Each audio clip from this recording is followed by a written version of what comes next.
Chapter 58 and verse 1.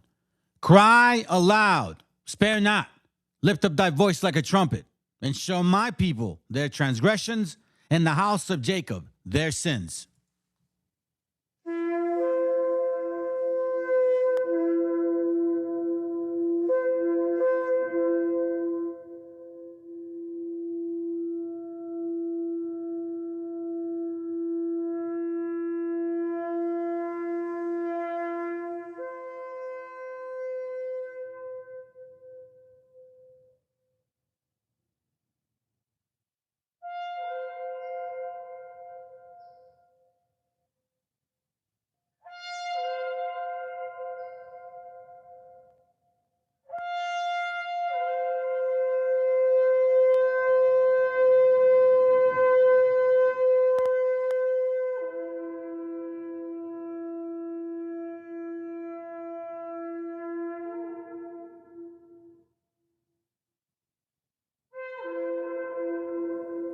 Copyright disclaimer.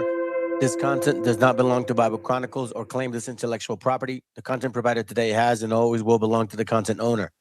Bible Chronicles does not have any affiliation with the owner of this property. As mentioned, Bible Chronicles did not intend to make use of any material for the purpose of harvesting gain.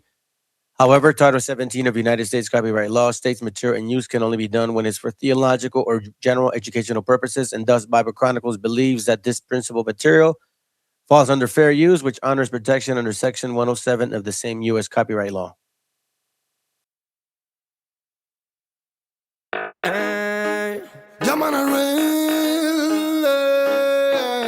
Lord of mercy. This is Cypher Naimer. ¿Qué pasa, Otto?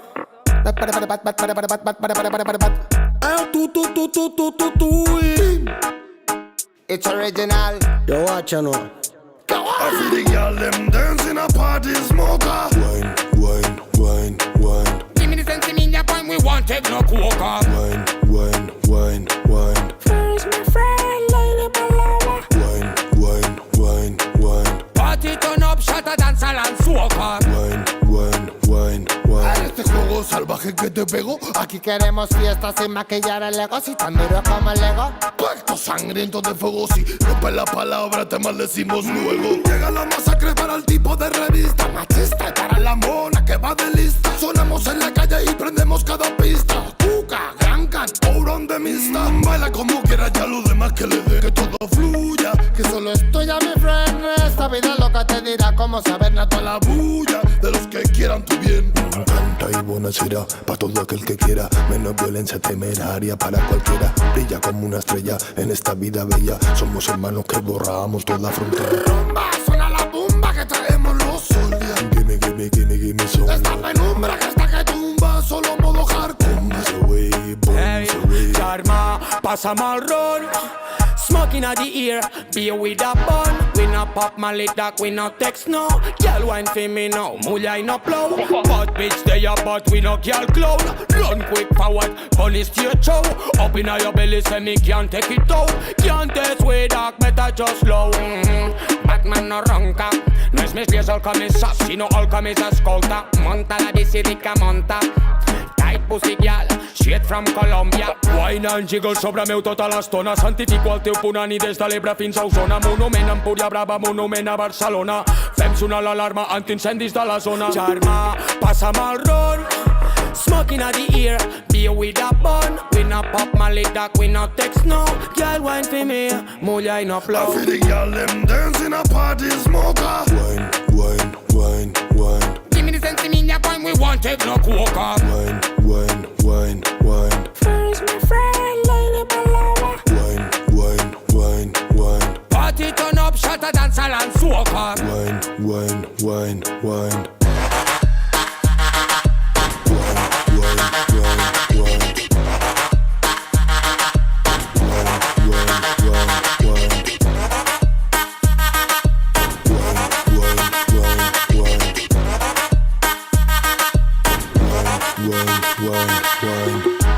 Lo de esa gata ritual, porque el danzar la posee, de junta con de cristal, pero su IG no me lo sé. Luz de neón blanca nunca, lila como el pelo de Turanga. Bossa blanca, suena bunga. En un baguial pa' que rompa. Sabe que sube mi tensión, pero esa asesina no tiene corazón. Sin, one, real, bad. En un baguial pa' que rompa. Vengo mal hasta el hueso, mi equipo está en eso y no hay vacantes. Nunca fue solo porque eso, del ritmo estoy preso, que no me falte. Venimos ready para que lo aguante. Puto Batman, quita de delante. Te vamos a dar la guillotina que aniquila como murderer. Ey. Turn up, that booty's on fire. No queda tiempo de andar con vampire, don't stop. Ajustate la malla. Make them sweat sin estar en la playa, girl. Humo con sabor a papaya. Style y vaya donde vaya. Todos los dreadies van pa' allá. Scooby, reggaeton saltraya. Y backshot to backshot, we tele to telele. Esto no lo ves por la tele. Corre, ve y dile a tu frenene. Vente que nadie te frene, tu nenene. Sunscrews del Mediterráneo. Tot underground soterrani. Then never run away. Man no entra el panic. Lita igual papial que se rani. Pasamos revista aquí como la milili. Soundman del palo wikilili. Mr. Gran Campeón, nigga, cucape. Son lo que son y no son unos wannabe. I see all them dancing a party smoker. Wine, wine, wine, wine. Give me the sense in India, boy, we won't take no coca. Wine, wine, wine, wine. First, my friend, lady paloma. Wine, wine, wine, wine. Party turn up, shut a dance and soca. Wine, wine, wine, wine.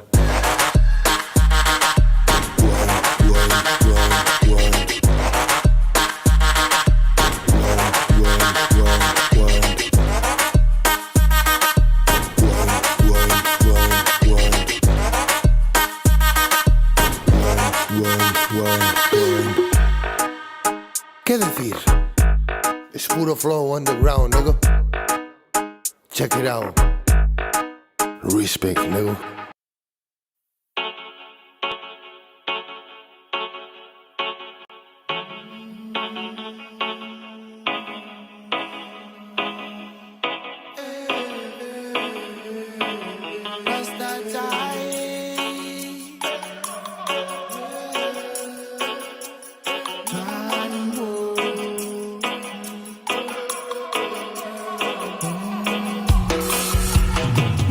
Porque toques el cielo, pero no el suelo, sí que créetelo.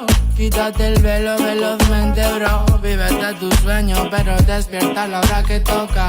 Que esa hora, motherfucker, wake up. Yo me meo en tu cubata antes. Bebo, matar ratas con tan. Vaya al bosque a lo tarzán mientras enlazan. Fraternidad en casa con su polo Hollister a estrenar. Se han dejado en el desván de su pensar un mar de ideas. Son grandes ideas ardiendo en chimeneas antiguas. Ríe Dios al ver que te santiguas. Su mente y su luz son ambiguas como mi voz. Lo que para ti es un don, para mí una misión fija. Mis versos son de ninja, tu poesía pa' pijas. Que no te fijan, caen más allá del cristal. La matriz hipnotiza.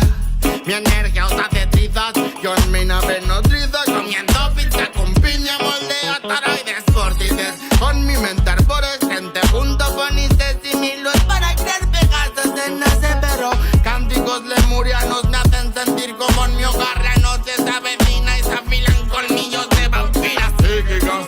Frecuencias del malestar las alimentan. Nuestro deber es tenerlas raquíticas. Bazooka espacial enlatada con la función del sol central, causando desinformaciones bíblicas. Todo lo existente es relativo, o al menos la materia que te describo. Soy antipersonas como las minas y mino. La moral del que venga a negar lo que digo con la mira puesta en su ombligo. Si me retiro del partido que sea como Figo. Conocidos en me la pela en verdad. Si en mi barrio me conocen más que tú a tu enamorada. No hay payasos, solo en anémonas. Cigarcolada Andrómeda eres. Conserva tus células primigenias o no podrás volar. El virus se llevó a unos cuantos, pero el ego a más. Se elevó el más a la opulencia. Digo ciencia, debajo el Satanás en el espejo. Jesucristo, la conciencia del flow. La tierra y su paz están vibrando. Los sentimientos son la trampa que están manejando. Los hilos de los cuales tú y tu ego estáis medio colgándonos. Que yo sea un superdotado.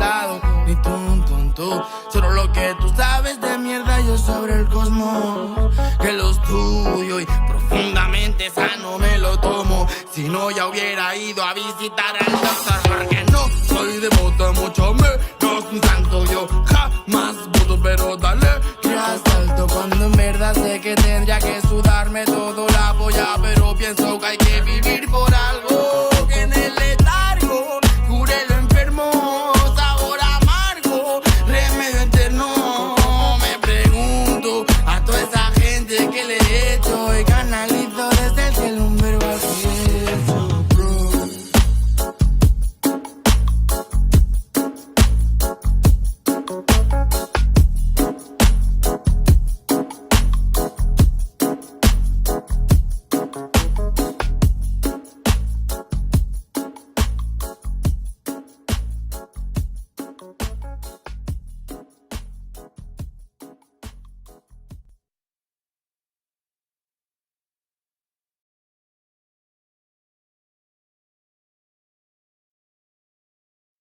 El autor viene a decirnos con mucha firmeza y gran convencimiento lo mismo que nos decía en el siglo XVIII el barón de Holbach, ¿no? Un filósofo francés de origen alemán. Si nos remontamos al comienzo, entonces hallaremos que la ignorancia y el temor crearon a los dioses. La fantasía, el entusiasmo o el engaño los adornaron o desfiguraron. La debilidad les rinde culto, la credulidad los conserva, la costumbre los respeta y la tiranía los apoya para que la ceguera de los hombres sirva a sus propios intereses.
Check real quick here. Let me check sound. Testing 1, 2, 3. Okay, sounds good. Sounds good. Man, sounds good. Sounds good. Sound is good. A little loud in the background, I think. Maybe a little bit too loud here. All right, so let's see. We don't got nobody today. Damn. They don't like the topic. They don't like the topic. Que alguien me explique. Did he die for your sins? I'm gonna go through some rigorous examples to show you, brothers and sisters, what you've been worshiping. We were all fooled. I'm telling you, I was part of the crew. I believe that at one point. Let me read this for y'all. Since nobody's here, doesn't matter to me. I can still do the class. Listen, I started with 0 people in this channel. And I think only 6 were watching for like a few months. And then like a couple months after that, more came. And then in the year, more came. You know what I mean? It's not a lot, man. But it's because I show facts. I don't express feelings. And people don't like that. You want to get entertained. You want feelings to be fulfilled. You don't want facts to be in your face. Isaiah chapter 40 verse 1 says, comfort ye. Matter of fact, let me do it this way.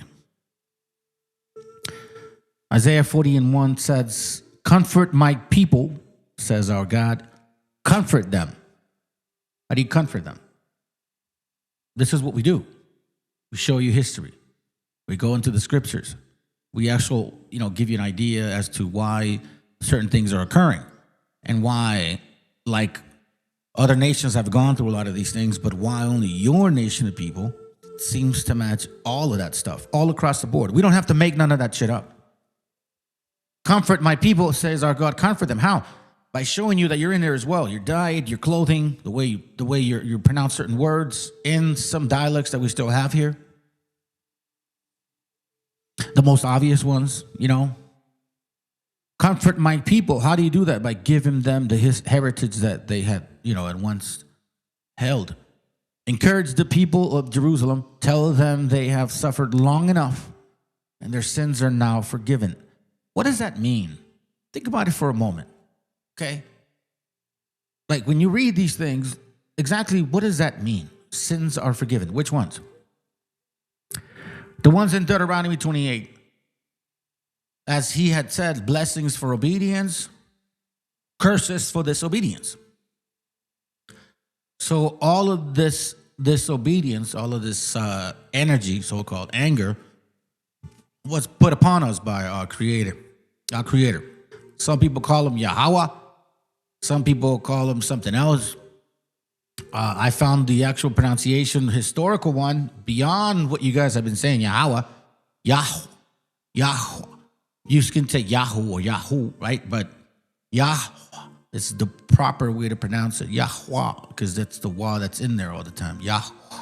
It's like breathing. Yahweh.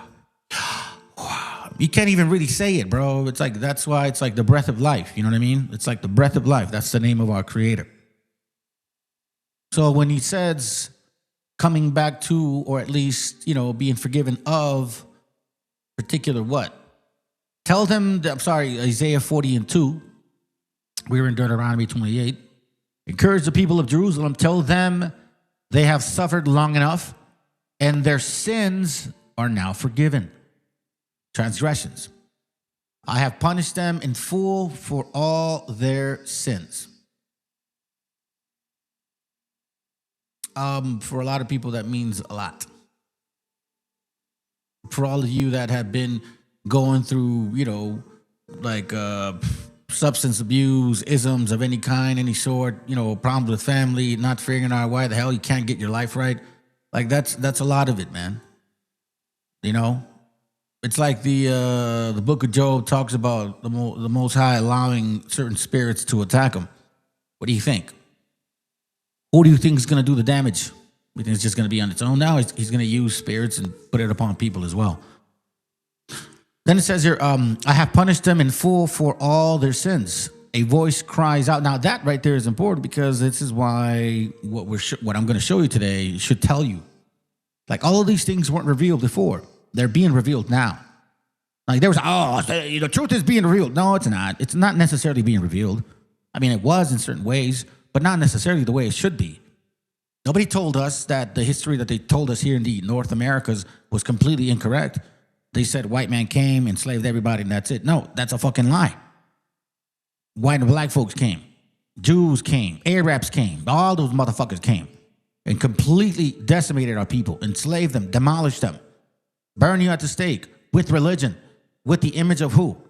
This guy right here. And guess what? Now you're Christian, right? But they're still deporting your ass. Imagine that shit. The irony, right? Isaiah 40:3, a voice cries out, prepare in the wilderness a road for the Lord, clear the way in the desert for our God, fill every valley, level every mountain. Level every mountain this hills will become a plain and the rough country will be made smooth.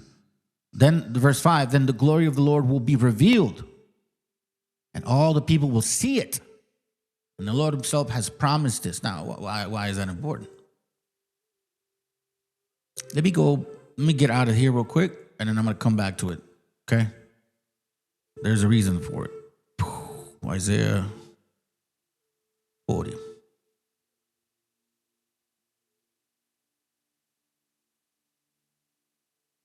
Wait, how did I do it last time? What did I do last time?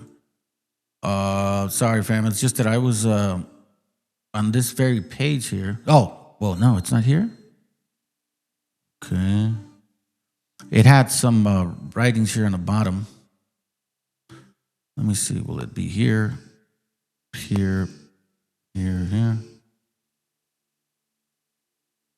Oh, man.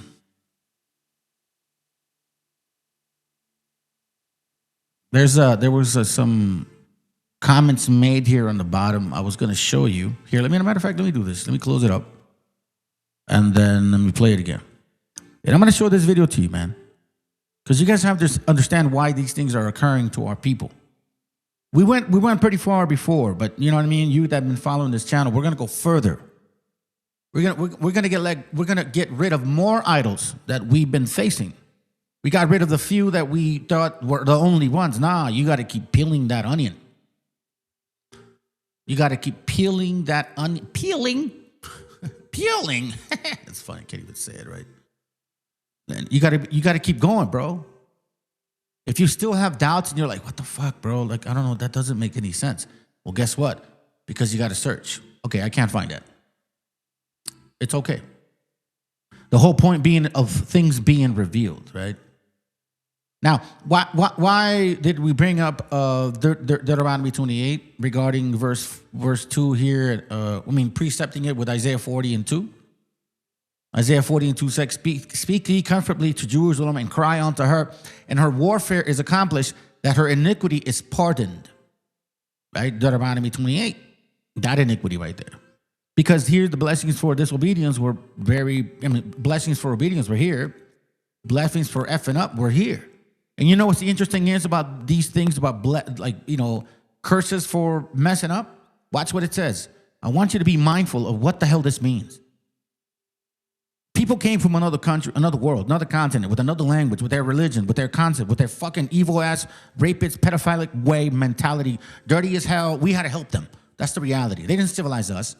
If anything, they stole the majority of what we knew and tried to sell it back to us, claiming to be this magnificent nation. They're so fucking smart or high IQ. Shut up, man. We're done believing the bullshit because the veil has been taken away. The Most High has taken that curse away. It's exposing. We're seeing the reality of these people. Do you see how they conduct themselves following this trompetas, dude? Are you serious, man? Have you listened to these people? The fucking logic in their mind? When they're telling them some things and you're like, wait, bro, are you really still saying that shit? You really still believe that shit? It tells you and it shows you they were sold an idea. They were sold a propaganda of eugenics to make themselves feel better, implementing that with a religious fucking bullshit story, right? And now we're here. Deuteronomy 28:43. The stranger that is within thee shall get above thee very high. Yeah, now they're the Christ. They're the Christ now. They're the actual prophets of the word of the Most High. They're the ones that decide who you are, what your name is, what you eat, what you don't eat, what law, what money you can use, what not. We'll sanction you. We won't sanction you. Fuck you. We'll deport you. We don't like what you say. Get out of here. Oh, you're brown? Fuck you. Call themselves Americans even though they're fully on European as hell. You can't see this pale skin that you're coming from, bro? And thou shalt come down very low. What's another example of coming down very low? Recording you at the same time they're kicking your ass?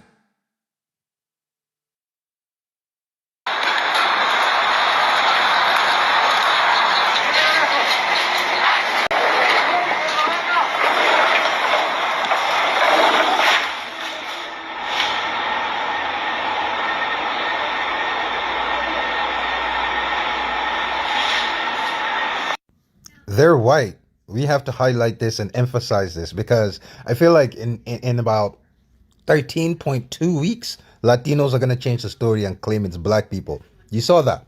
4 whites wear masks. They're looking for a Latino to go hard. They found one. They beat him. You saw him run away. The same Latino is going to be on the internet right now. We're going to protest reparations for black people. Fucking niggers, monkey. They're going to be in my DMs. Fucking wetbacks. These are the people that raped their ancestors, took their whole fucking bloodline away. Took the Latinos, they'll be like, oh, but you speak English, I still speak my language. I still have my culture. I can trace my bloodline back 20,000 years. You can't. You can't speak. Your language is dead. Your culture is dead. Your people are dead. You literally are a product of conquistador rape. But it's me, the black man, that you have hatred for. Meanwhile, look at what the whites are doing to you. I wanted the racism to fully come out and show you. These are so-called Christians, man. Black guy, white guy. It's all the same shit. You're getting your ass kicked, Mexican. And this guy says, you deserve it, wetback. You know, it's funny because he's African, right? And he's trying to get included in the argument between black, white, brown shit that's been going on here for centuries, right? All of a sudden now it's like, oh, bro, like this has nothing to do with you, bro. Nothing. You have no idea. If you are African totally and you can trace your shit back 20,000 some fucking centuries and shit, so that means you believe in DNA. Well, you know, I got something to say to you. Your own people that look like you don't even fucking like you, bro. This is why I wanted to show you and express to you. These are Christians. This is that Christian religion that they brought to you, gave to you, subtly, perfectly, I don't know, on a platter, some fucking weird way. But they did it. Now, we're going to touch on something really important today, fam. We're going to touch on something really important, bro. Eastside 115, bro. What's up, man? Good to have you here. Watch what we're going to read. Everything that I share with you, I do it because you have to show the source. If you're a true, individual that's really interested in research and history and in Bible, because you want to prove truth, there's no other way to do it than to express what you're saying, express what's on your mind, and source it. Provide the source as well. Don't just say shit. Don't just listen. Gente, I'm going to tell you this right now. If you got people out there that are supposedly suggesting shit, advising shit, or telling you shit, and they can never tell you where the source is from, it's all like a story, then, bro, you really need to reflect on what type of advice you're getting and who you're getting it from. Because we're in those times where it's going to be pretty interesting. Very interesting. So jot this book down. Philastratus, the life of Apollonius of Tyana. The epistles, interesting that it's that type of word, of Apollonius, and the treatise of Eusebius. Okay, Eusebius. So as you can see, this is a Christian. All right, look this information up. Look up these names. Apollonius, Eusebius, like look up this book. I'm not going to go deep into it. I'm just going to reference a few things. And see, and this is admirable for me because when I bring on documentation, bro, and we have new people here on the channel, or I don't know, they just happen to see the live and, you know, they stick around, all of a sudden they leave because we're about to read. That's the sad part. Most of you are so fucking, bro, y'all make me sad, man. You can't even fucking read it. Oh, I just fall asleep. Like on the first paragraph. But I love the Lord. Shut up. No, you don't.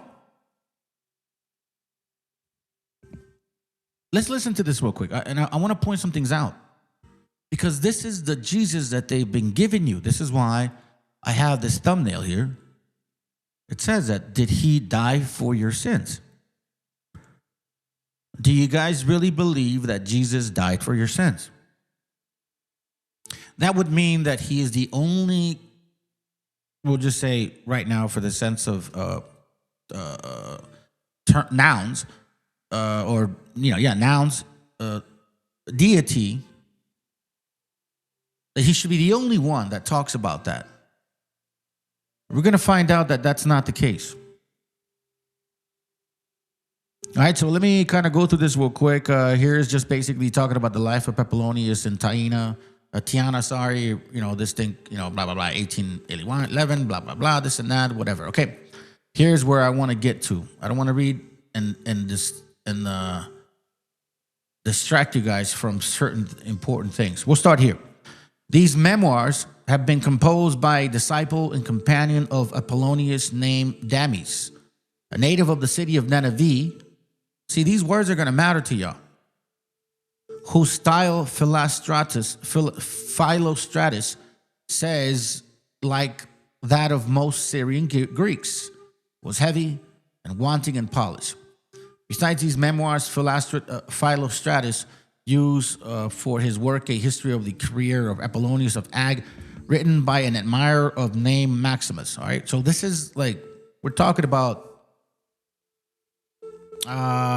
we would say Emperor Nerva. Let me look him up real quick. Emperor Nerva. He was between November, or let's say November 30 or 35, Common Era. All right, so we see 96 to 27 to 98 AD, 98, something to that effect, right? So he was apparently born around 36 before Common Era, lived all the way through late 98 Common Era, before Common Era, and then 98 Common Era. All right, so that's what you guys would know as 36 BC or 98 AD. All right, look it up. You can look it up. I'm just trying to go quick so then we don't lose track of this page. All right, so we're talking about that time. All right, so let me get ahead here. Okay. Now it says here, we'll go to. It says, it has been argued that the work of Damis never really existed and that he was a mere man of a straw invented by Philostratus. This view was adopted recently as the year 1910 by Professor Big in his History of the Origins of Christianity. So they were trying to debunk that whoever this guy was a total lie, right? Well, of course, because it literally is a history of Christianity. If they have a history longer than yours, you're going to want to debunk that. But it seems unnecessarily skeptical. It is quite true that Philostratus puts into the mouth of a sage on the authority of Damis conversations and ideas which, as they recur in the lives of the sophists of Philostratus, can hardly have been reported by Damis. All right, so let me skip ahead a little bit here. Then, let me see. This is all going to make sense, okay? So as I'm naming some names, you're going to understand why I'm... Hold on, let me see if I can get the... Fuck that way. Let's see. 5, 6, 7, 8, 9. Okay. Here it goes on the bottom, all right? So we'll start here. So it says here, the story of life of Apollonius as narrated by Philostratus is briefly as follows. Okay, watch this. This is why it's important for you guys to focus. See, anyways, it doesn't matter, bro. I'm just going to continue. All right. He was born towards the beginning of the Christian era in Tiana of Cappadocia, and his birth was attended, according to the popular tradition, with miracles and portents. At the age of 16, he set himself to observe in the most rigid fashion the almost monastic rule ascribed to Pythagoras, renouncing wine, rejecting the married state, refusing to eat any sort of flesh, and in particular, condemning the sacrifice of animals to the gods, which in the ancient world furnished the occasion, at any rate for the poor people, of eating meat. Right? Now, let's continue. For we must not forget that in antiquity, hardly any meat was eaten which had not previously been consecrated by sacrifice to a god, and that consequently the priest was the butcher of a village, and the butcher the priest. So you understand this stuff? Like, if you really take a look at the actual history of that time, it's literally telling you, like, who had control of your meats. Like, if you ever ate any kind of meat, like a butcher, let's say you go to a butcher, that shit was a priest, bro. So he would have to bless your meat so you can eat it. So you see how society was at, in those times. Don't think that it was like today. Christianity did not dominate in those times.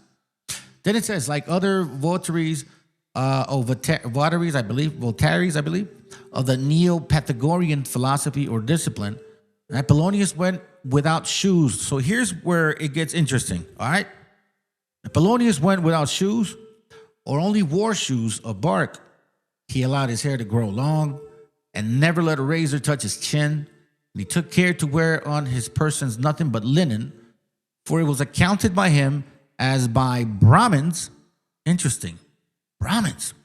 An impurity to allow any dress made of the skin of dead animals to touch the person. Interesting, right? You see the word Brahmin.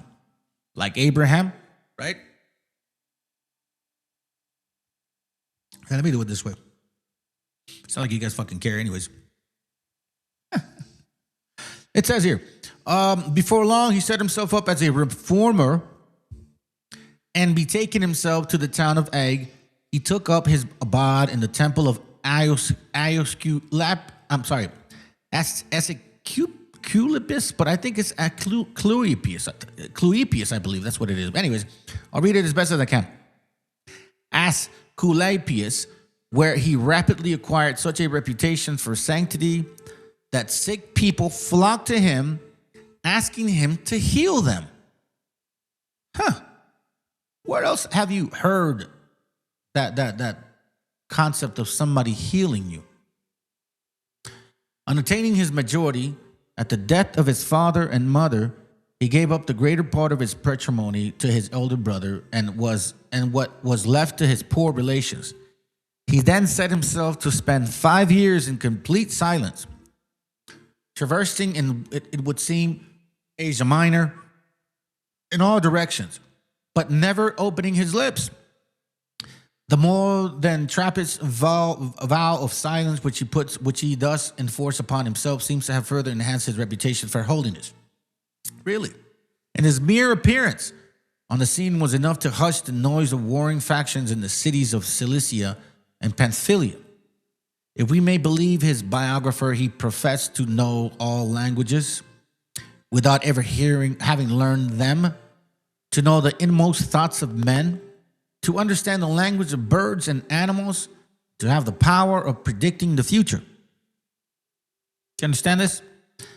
He also remembers his former incarnation, where he shared the Pythagorean belief of the migration of human souls from body to body, both of animals and human beings. See, like, you don't hear that in the Bible at all. He preached, watch this, a rigid asceticism and condemned all dancing and other diversions of any of the kind. He would carry no money in his persons and recommend others to spend their money on the relief of the poor classes. Here's where it gets interesting, because I think you guys have found a lot of stories about supposedly this character or some character named Jesus, and he went and traveled all through the Middle East, right? Right? And they relate that to him, right? Okay. He visited Persia and India, where he consorted with the Brahmins. He subsequently visited Egypt and went up the Nile in order to acquaint himself with those precursors of the monks of the Tibet, called in those days gymnosophists or naked philosophers. So back in the day, like, you know, that's like a gym. You worked out at the gym. Back in the day, they were naked, bro. Anyways, in returning to Alexandria, held long conversations with Vespasian and Titus, and soon after the siege and capture of Jerusalem by the latter, he had a few years before in the course of a visit to Rome, incurred the wrath of Nero, whose ministers, Tigellinus, however, was so intimidated by him as to set him in liberty. All right, let's see if we can see something real quick. We'll go here. Towards the end of the 3rd century, when the struggle between Christianity and decadent paganism, which it's kind of weird because it's the same shit, had reached its last and bitterest stage, it occurred to some of the enemies of the new religion to set up Apollonius, to whom temples and shrines had been erected in various parts of Asia Minor, as a rival to the founders of Christianity. You see this? The many miracles which were recorded of Apollonius, and in particular his eminent power over evil spirits or demons, made him a formidable rival in the minds of pagans to Jesus Christ. You guys following what's going on here? So your Christ, your Jesus, you know, the one that supposedly died for your sins. He's not an isolated case. He's not the only one that's ever done that.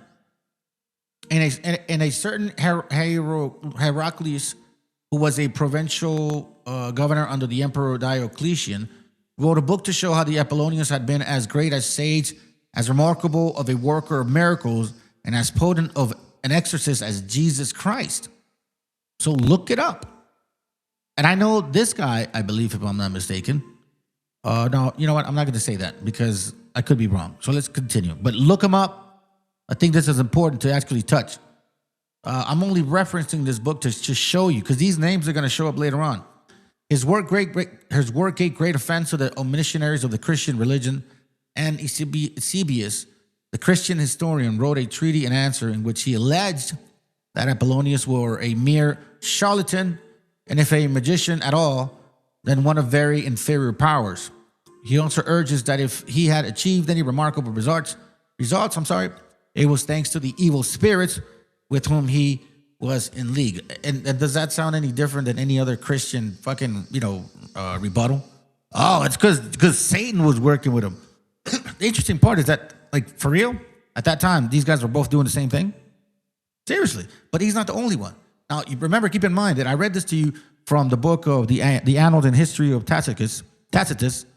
He wrote that Vespasian had also helped the blind man. Remember that?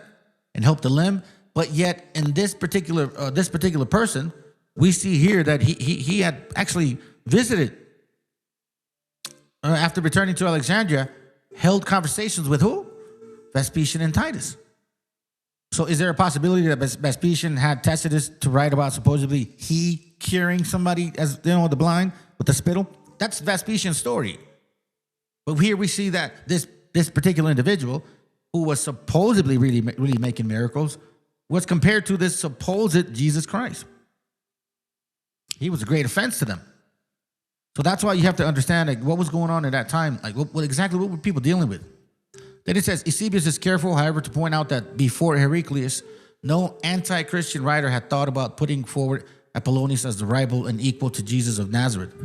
It is possible, of course, that Hierocles, I believe, took his cue from the Emperor Alexander Severus, 205 to 235 Common Era, instead of setting up images of gods in his private shrines, established therein as objects his veneration statues of Alexander the Great, Orpheus, and that's going to blow your fucking mind, Apollonius of Tyana, Abraham, and Christ.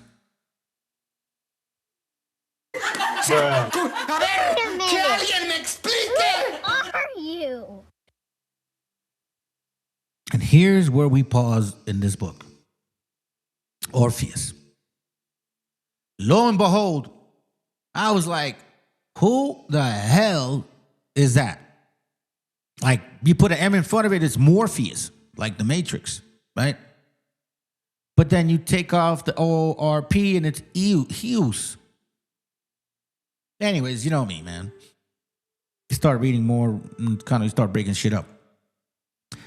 So then it led me to this crazy ass freaking book.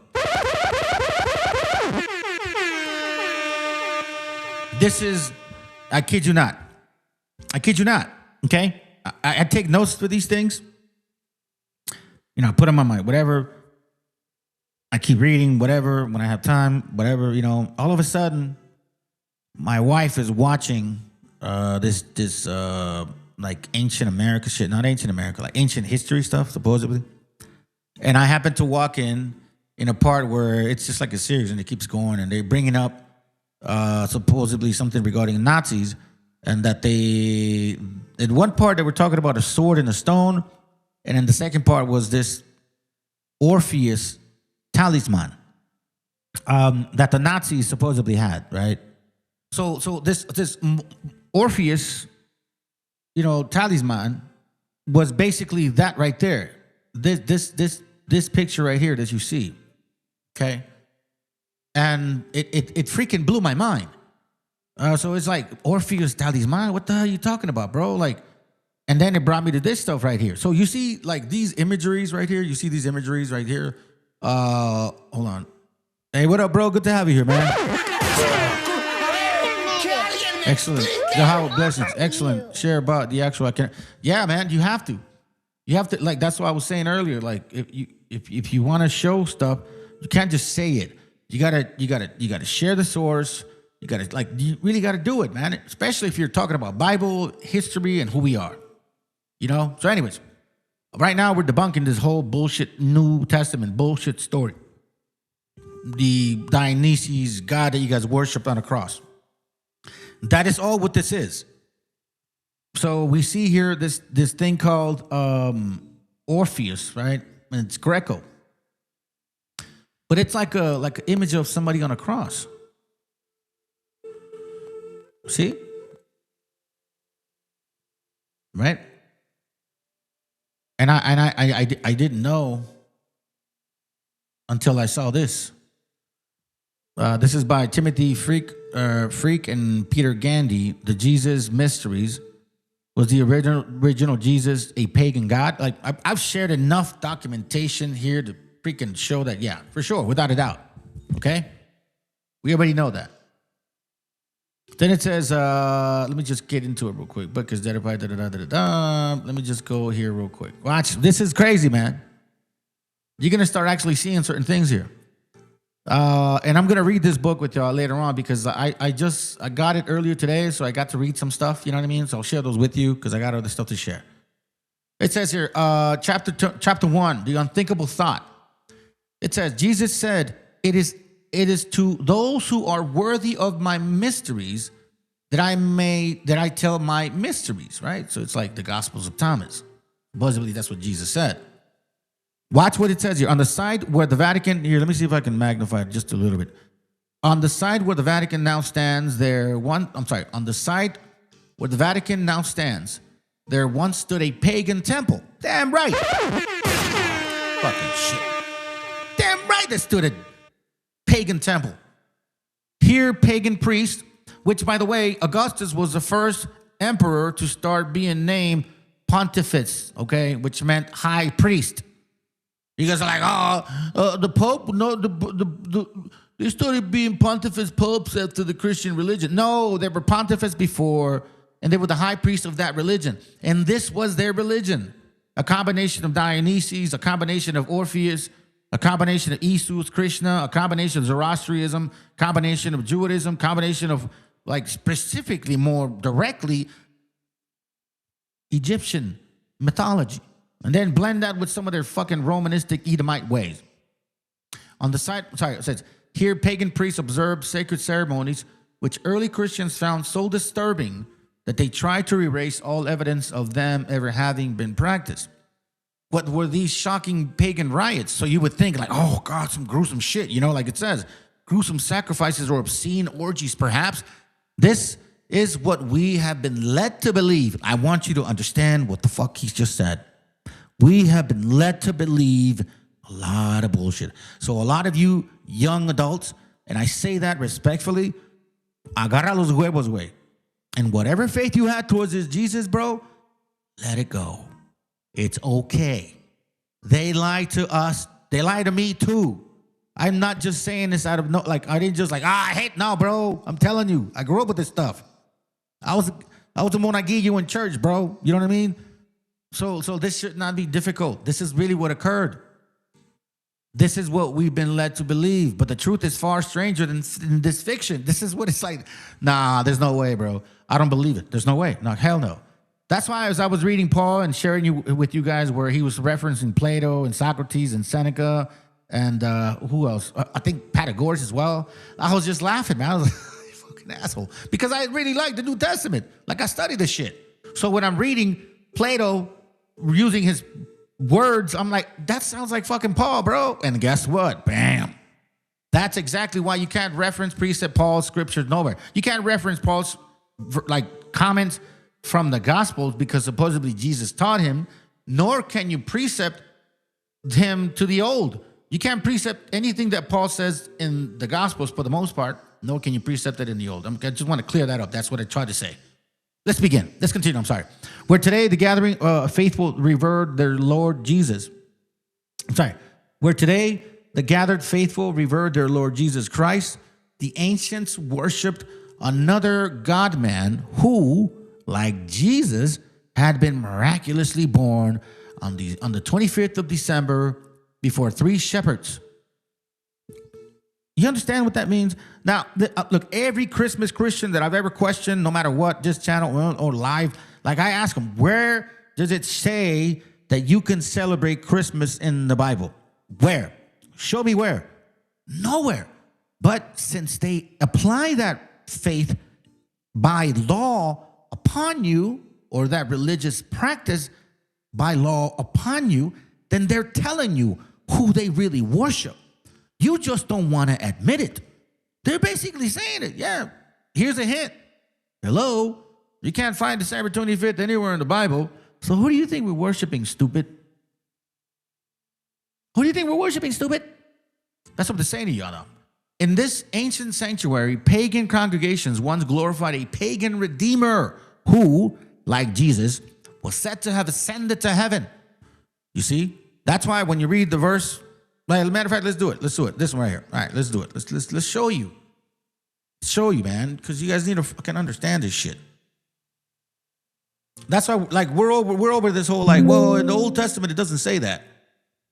Right, it doesn't. So where did they get it from? Okay, well, I don't know. Okay, now I'm going to show you where they got it from. Because this is what adults do, right? I mean, unless you're still a child. You know what I mean? I can't help you on that end right there. What the hell's going on, bro? Yeah, close it. Hold on, fam. I'm having trouble with the... I think the demons are attacking the channel. No, I'm kidding. Sometimes that happens. Hold on. Where you at, fool? Okay.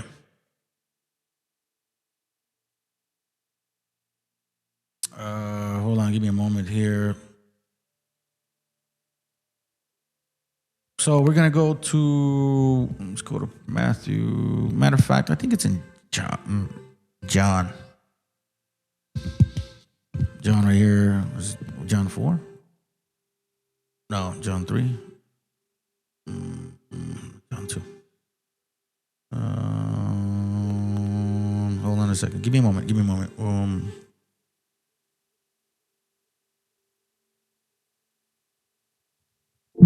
Should be easier. All right, so in this verse here, we can go to this one. Matthew 3:16 says, and Jesus, when he was baptized, went up straightway out of the water. And lo, the heavens were open unto him. And he saw the Spirit of God descending, right? Descending. And then they added like a dove and lightning upon him. Lightning upon him. You know, all of these things should give you hints. Right? So where today the gathering, okay, hold on. I left over here. Okay. Okay, so in this ancient sanctuary pagan congregation once glorified a pagan redeemer who, like Jesus, was said to have ascended to heaven and to have promised to come again at the end of time to judge the quick and the dead.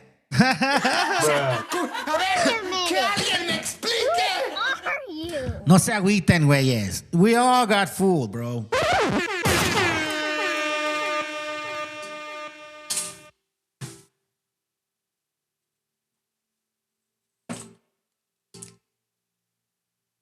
We all got fooled, man. You know what I mean? So it's not like, oh my God, God don't love me no more. Can't believe I'm listening to this. No, these are facts. Like these are facts. We're not. I mean, I'm not just saying things. I'm showing you the similarities. It's like anything else, fam. What the hell? It's like anything else, fam. Like, for example, you marry somebody and shit, and you're like, oh, because they're special, unique, you know, you never found nobody unlike them. Right. Well, that's what your, belief should be, like unique, like nowhere else like that, right? And then you come to find out, wait a minute, that ain't the case. Your story sounds so similar to other stories. Like there's nothing new. There was another guy that was going to die for your sins. He was also going to break bread and drink wine with you and shit. tell you to eat his flesh and all that. Bro, you're going to read something very interesting here because like they tell you himself.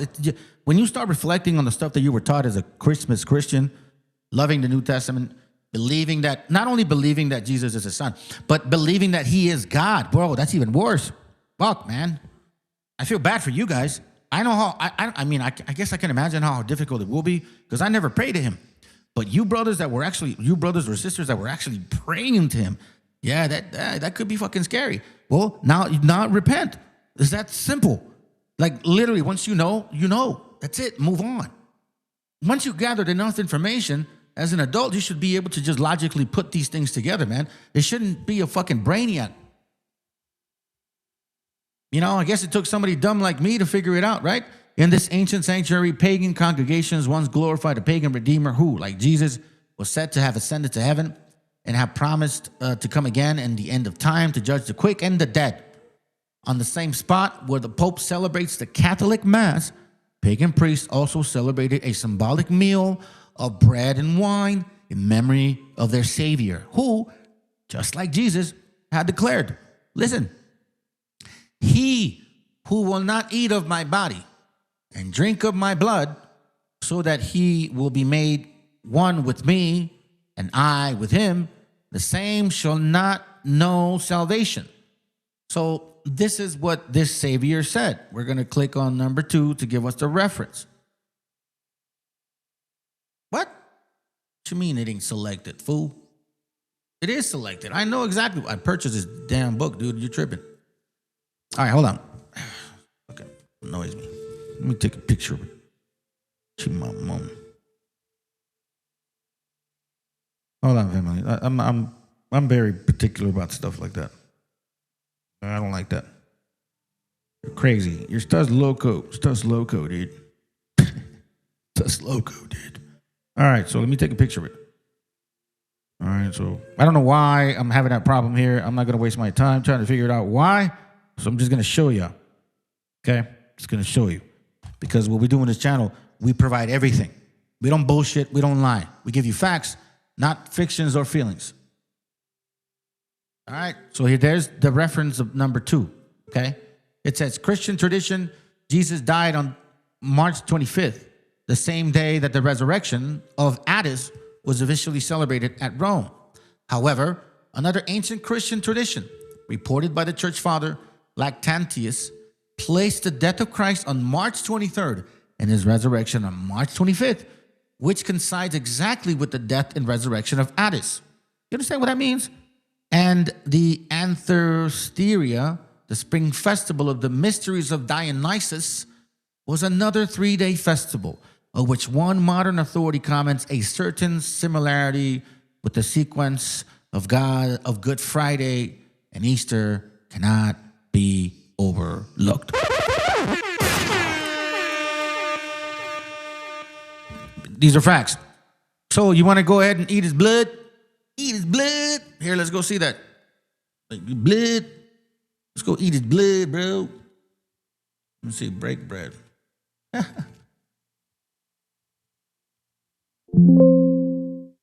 should have had it like down, but I'm kind of going freestyle right now. Got you on the rebound. Hold on. Let's get to it, homie. Put it away. Is this it? Let's see. Children take bread. Let me give you one. You should not eat 200. Oh, I think it's like the late ones and shit. Hold on. If anybody can remember a good verse, I think, okay, let's do this one. Mark 14:24. All right, institution of the Lord's Supper. Mark 14:24. Now, you can't precept this with anywhere else. You can't, which means you can't go to the Old Testament and be like, hey, where does he get that from? Where does he get that from? The cup and the shit, you know, all that stuff, bro. Like, you know, the blood of the New Testament, you know, all of that, that, what is, nowhere. Let me see if this one. Okay, here it goes. Let me read this better, okay? It's a little longer. Institution of the Lord's Supper. You see this right here? No precept to Old Testaments. You can try to find it. Man, Ezekiel, please stop it. All right, Matthew 26:26. And as they were eating, Jesus took bread and blessed it and braked it and gave it to his disciples and said, take, eat, this is my body. Where the hell do you find that in the Old Testament? Nowhere at all. A ver, que alguien me explique. Okay? And he took the cup and gave thanks and gave it to them and said, saying, drink ye all of it, for this is my blood of the New Testament, which is shed for many for the remissions of sin. But I say unto you, no, hold on a second. That's it, right? Where is the precept? He took the book, the covenant, and read in the audience, the people, then Exodus 24, Moses took the blood and sprinkled it. Okay, but that's an animal. Leviticus 27, the sacrificial law. 31, it talks about the law within the actual house of Israel. What do you mean? Zechariah 9, blood of the covenant, not a new one. Hello? After that, it's all New Testament stuff. Don't get me Paul, bro. It's even crazier, right? So, where do you get that from? From here. He who will not eat of my body and drink of my blood, so that he will be made one with me and I with him, the same shall not know salvation. That is nothing new. Jesus Christ never said that. This guy did. What up, Warakuya? Jesus died so Christians can eat pork. Can eat pork. Oh, man. I ain't gonna lie, bro. Pork was pretty good, you know what I mean? I like hot dog, you know, with bacon around it. I used to like that shit a lot. Now I use, obviously, turkey. But I can see that. Start wars, that's for sure, man. That's actually the fucking most horrible part. In the name of Jesus, I'm going to kill you. In the name of Jesus, I'm going to grape you. In the name of Jesus, I'm going to be a priest and show you, little boy and little girl, what is a good little soldier to do. Just basically, like, they teach these priests how to be like these emperors so they can go around and do grapery with, pedophiliac shit and make kids to do weird stuff. If you guys read about the 12 emperors of Rome, there's one particular emperor, I believe it's, I don't think it's Vespasian. It's one of the crazy ones. He was isolated to an island. I read it to you guys before, and the fucking dude would bring kids and go swim around and teach them how to, like, nibble his privates, bro. Like, this guy was horrible. This guy was Epstein, basically. Like, just think of what Epstein was doing in his island. This guy was doing it. Straight up. Take poor people money and worship politicians. Yeah, that's why Paul says, you gotta respect your government. When we began to uncover such extraordinary similarities between the story of Jesus and pagan myth, we were stunned. We had been brought up in a culture which portrayed paganism and Christianity as entirely antagonistic religious perspectives, which is very true. Like, they were like my wife, when I was reading stuff to her today, she's like, why did they say Christians and pagans? Aren't they both pagan? I said, yeah, exactly. Hold on a second. Hold on. Hey, for all you Christmas Christians, yeah, now we know. Now there's no way to get around it. You cannot debunk none of this. You can't go into your Bible and say, well, Jesus said, okay, where in the Old Testament? Nowhere. But I can show you where he got it from.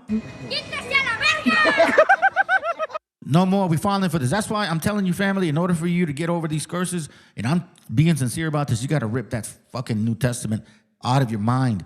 Because guess what? That one also gave you the Virgin Mary. And a lot of our people worship that damn thing.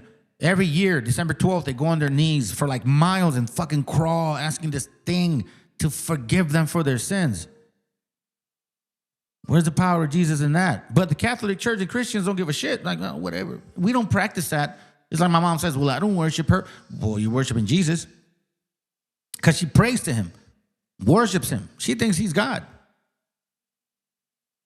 So, as like he says, we were stunned, bro. How could such astonishing resemblance be explained? Think about it. You're going to seriously come to this channel and try to explain yourself? Like, well, no, it's because this is where Jesus said this and okay. How are you going to explain that, bro? Without this proof, I guess you could get away from it. But if I show you, hey, listen, this is where you're getting this shit from, bro or sis, what are you going to do about that? You can't go to the old, now you can, first of all, you don't even go to the Old Testament to reference Jesus. I mean, you may. Well, Isaiah 53 said this. Okay, right. But it also mentions a couple of other things. And I mean, like the offspring. It's talking about division of plots and lands. And like, why would he be dividing shit? Why would Jesus like give his life to divide land for himself? Like if he's the creator of all this shit, bro. You know what I mean? Like it makes no fucking sense. So now that we can see exactly where these things come from, or you actually reading it and logically reflecting like, bro, how could such astonishing resemblance be explained? None. There's no way, because it's the same story given to you in just a different way. We were intrigued and began to search further. And that's a fact for me, because I was like, wait, nah, well, it's, I guess you could say spiritually scared me, but you know, I'm not the type to be scared like that, bro. Like I'm not a fearful man. Like I don't fear death like other people do. You know, it's weird. Like I fear leaving an ugly legacy. That's what I fear. That my kids have a bad memory of me if or when I pass. Right? And then maybe like, oh, I hopefully, you know, like just you make that relationship with your family, your children. It's like, of course it's going to hurt because you got to leave, but I'm not worried about that. So when it came to, you know, discussing this particular type of research with, you know, with my family and myself, I was like, bro, there's no way to get around it. To account for the wealth of evidence we were unearthing, we felt compelled to completely review our understanding of the relationship between paganism and Christianity, to question beliefs that we previously regarded as unquestionable, and to imagine the possibility which at first seemed impossible. Where's your soul? You preach 10 commandments, but broke every scroll. Oh, let me play that real quick. Listen to what she says. Where's your moral code? Where's your soul? You preach 10 commandments, but broke every scroll. Isn't that what they did? That's exactly what they did. Let's be Yahweh, yep. No more Matthew to Revelation, Bible foolishness book. Lord willing not, you know? I mean, sometimes you just, it's like you can take the horse, you know, to the water and shit and sees it right there. You can't force him to drink it. But maybe, just maybe for you guys that are tippy-toeing between like, well, I don't know, man, there's some questions I have in the New Testament, but I don't really want to go against the grain. Like, I get it. It's not that you don't want to go against the grain. It's just like you don't know how to articulate what you're experiencing or seeing or reading. You just don't know how to put it in words to express it. I get it, bro. So that's why you have brothers like us who can see it and can express it. And that's what the Most High gave me, the ability to express these particular things and see them within, like, you know, I don't know, let's say, for example, like what I do for a living, I really enjoy what I do, right? So I work in the commercial insurance. I know workers' compensation, general liability, commercial auto, very intricate, you know, policies, specifically workers' compensation, because it deals a lot with classifications regarding jobs, right? And you have to explain that. You have to understand that. You have to know how it works. You have to know exactly how to submit it, paperwork, which carrier, what to do, what guidelines, what to avoid, what the rates are, how to calculate shit, what it covers, what it doesn't. So it's like a very intricate type of policy. Well, what I enjoyed about it was that I take something so complicated and then simplify it for my client. Like, I really enjoy that shit. So I guess in the same way, like the Most High is like, okay, I'm going to use you. I'm going to look at complicated shit for my family, and I'm going to make sure that you can express it to them in the most simplest, lamest way. Because I'm not smarter than y'all, family. I don't believe that I'm any better than you. I'm telling you, man, this is a blessing for me. Like, for me, I don't deserve to be here. I'll be honest with y'all. You're probably better people to do this than I, but apparently God said, okay, I'll fuck around with this fool. Anyways, let's continue.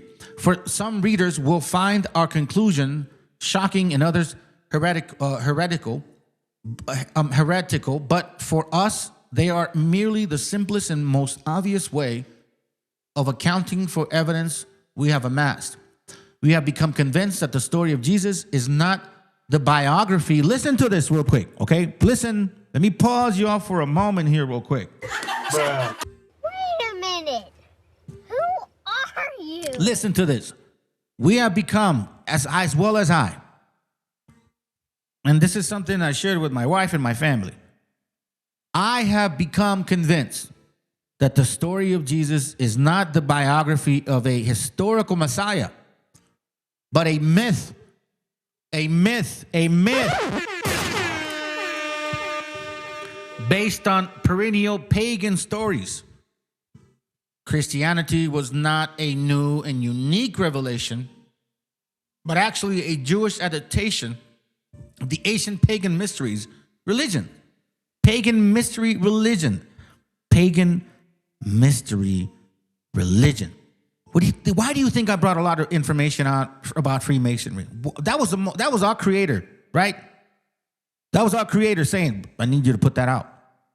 Because it has a lot to do with him. And I don't remember the scripture talks about it, Isaiah, I think, or Jeremiah, where they're praying to like the altar. They're praying to the east, right?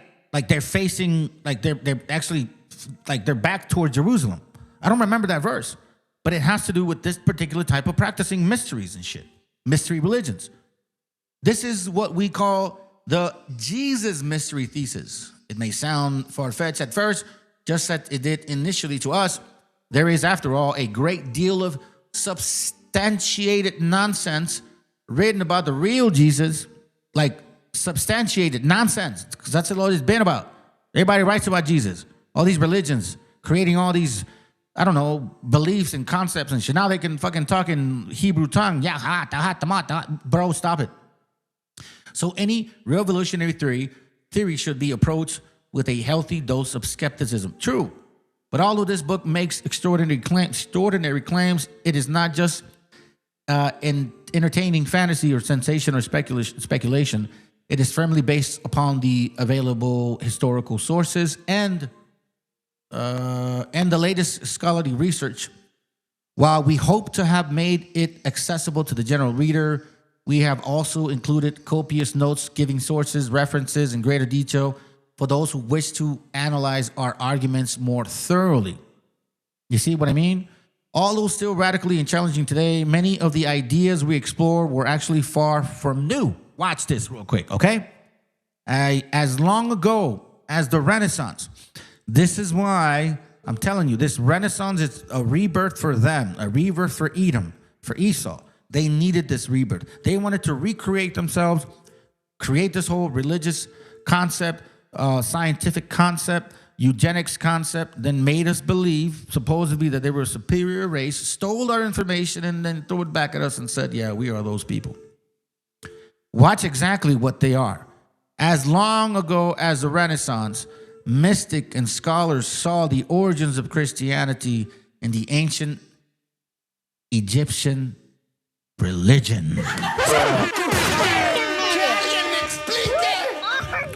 Let that sink in, fam.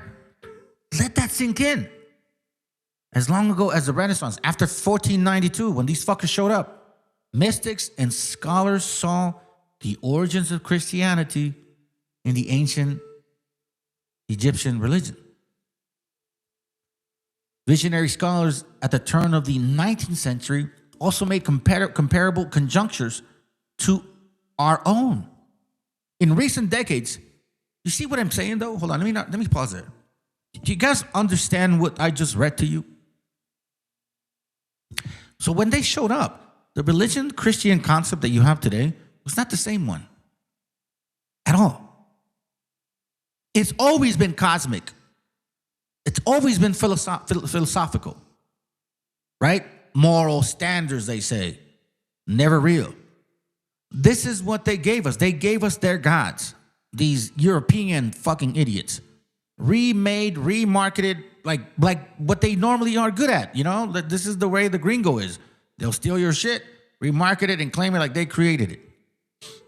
Not new under the sun. Visionary scholars at the turn of the 19th century also made comparable conjunctures to our own. In recent decades, modern academics have repeatedly pointed towards the possibility we consider recently. Yet few have dared to boldly state the obvious conclusion which we have drawn. Why? Because to do is so taboo. Or to do so is taboo, so they say. Not for me, not for us, not for this channel at all. At least not at all. We've been tackling this for a while. What Akuya says, the stories Christians have told about seeing Jesus or any kind of encounter with Jesus, with all the info we have before us, no one can only wonder what entity they did really see. Well, yeah, you're right. It could be something, or it could just be their imagination and shit. You know? Let's see, it says, for 2,000 years, the West has been dominated by the idea, listen, this is true, not 2,000 years though, but for 2,000 years, the West has been dominated by the idea that Christianity is sacred and unique. while paganism is primitive and the work of the devil. So take this in mind, family. They showed up in 1492 with their fake-ass fucking religion, fake-ass deity, the god of the devil, Satan himself, right, so to speak, Jesus, white one, black one, whatever the fuck one you want, telling us that we were pagans. All the while, they 100% have been a pagan religion since the inception of Vespasian and Flavius writing all these funny shits. The inclusion of all of these gospels, and then, you know, kind of like making gumbo soup with Dionysus and Krishna and Mithra and Sol Invictus and Orpheus and Jesus, and you know what I mean? All of these things that we're reading, Pythagoras, you know what I mean? We're starting to see it all clearly now. It should not be confusing no more. For 2,000 years, supposedly, right? They said that the West had been dominated by the idea that Christianity is sacred and unique, while the paganism is primitive and the work of the devil. This is exactly the white nationalist bullshit. Oh, we're superior than you because we have morale and we created all of these things. No, you fucking stole a lot of this shit. And then all of a sudden, you want to claim some of these Jews that supposedly invented shit because they look white. See, it's only convenient when they look white that you want to claim them to your history. But when it's about Christianity or Judaism, now you don't want to claim them? Shut the fuck up. To even consider that they could be part of the same tradition has been simply unthinkable. Therefore, although the true origin of Christianity has been obvious all along, few have been able to see them. Let me read that again. Therefore, although the true origins of Christianity have been obvious all along, few have been able to see them, because to do so requires a radical breakthrough with the condition of our culture. It's true. It's very true. What up, bro? When you grow up with this shit, and you're being told, like, man, it's fake, it's not true. When you, like, you know, a lot of us, not specifically me, but a lot of, you know, brothers have held their faith or sobriety to Jesus. You know, they walk into AA rooms and shit, or NA rooms, and they're like, oh, Jesus, he's going to help me get my sobriety back. And maybe it does help you, you know, but it's not really him. Now all of a sudden you find out, like, he's not even real. So what the fuck do you believe in now? I know it's hard. I can imagine that. But you got to walk through the fire. You got to walk through it. You got to walk through the fire. This is it right here. This is it. All right. Therefore, although the true origins of Christianity have been obvious all along, few have been able to see them. I'm trying to help you out to see it, because to do so requires a radical breakthrough with the conditioning of our culture. Just not being able to reference the Old Testament was not enough. I get it. It's fair. Our contribution has been to dare to think the unthinkable. To dare to think the unthinkable. That they lie to you, that this Jesus character is actually Satan himself. And to present, if there's such a thing, and to present our conclusion in a popular book rather than some dry academic town. Now, let me say this. Why do I say if there's such a thing? Because the New Testament made it about Jesus and the devil. God has control of that thing. Read the Old Testament. He controls everything. All spirits, evil and good and wicked, all of it. Rain spirits, snow spirits, anger spirits, lying spirits. All read the Old Testament, it'll tell you. The New Testament made it about Satan and Jesus. The New Testament made it about Jesus coming to save the Gentiles all of a sudden. The Old Testament talks about a Messiah or an anointed people coming to save the Israelites from the Gentiles. All of a sudden you get a New Testament, and then you get what? You get a Jesus coming to save the Gentiles. It's like funny shit. Wait, hold on. You're like, oye, Jesucristo mío. Pero tú sabes, yo soy israelita, hermanito, y tú dijiste que me ibas a venir a salvar a nosotros. ¿Por qué ahora vienes a salvar a los gentiles?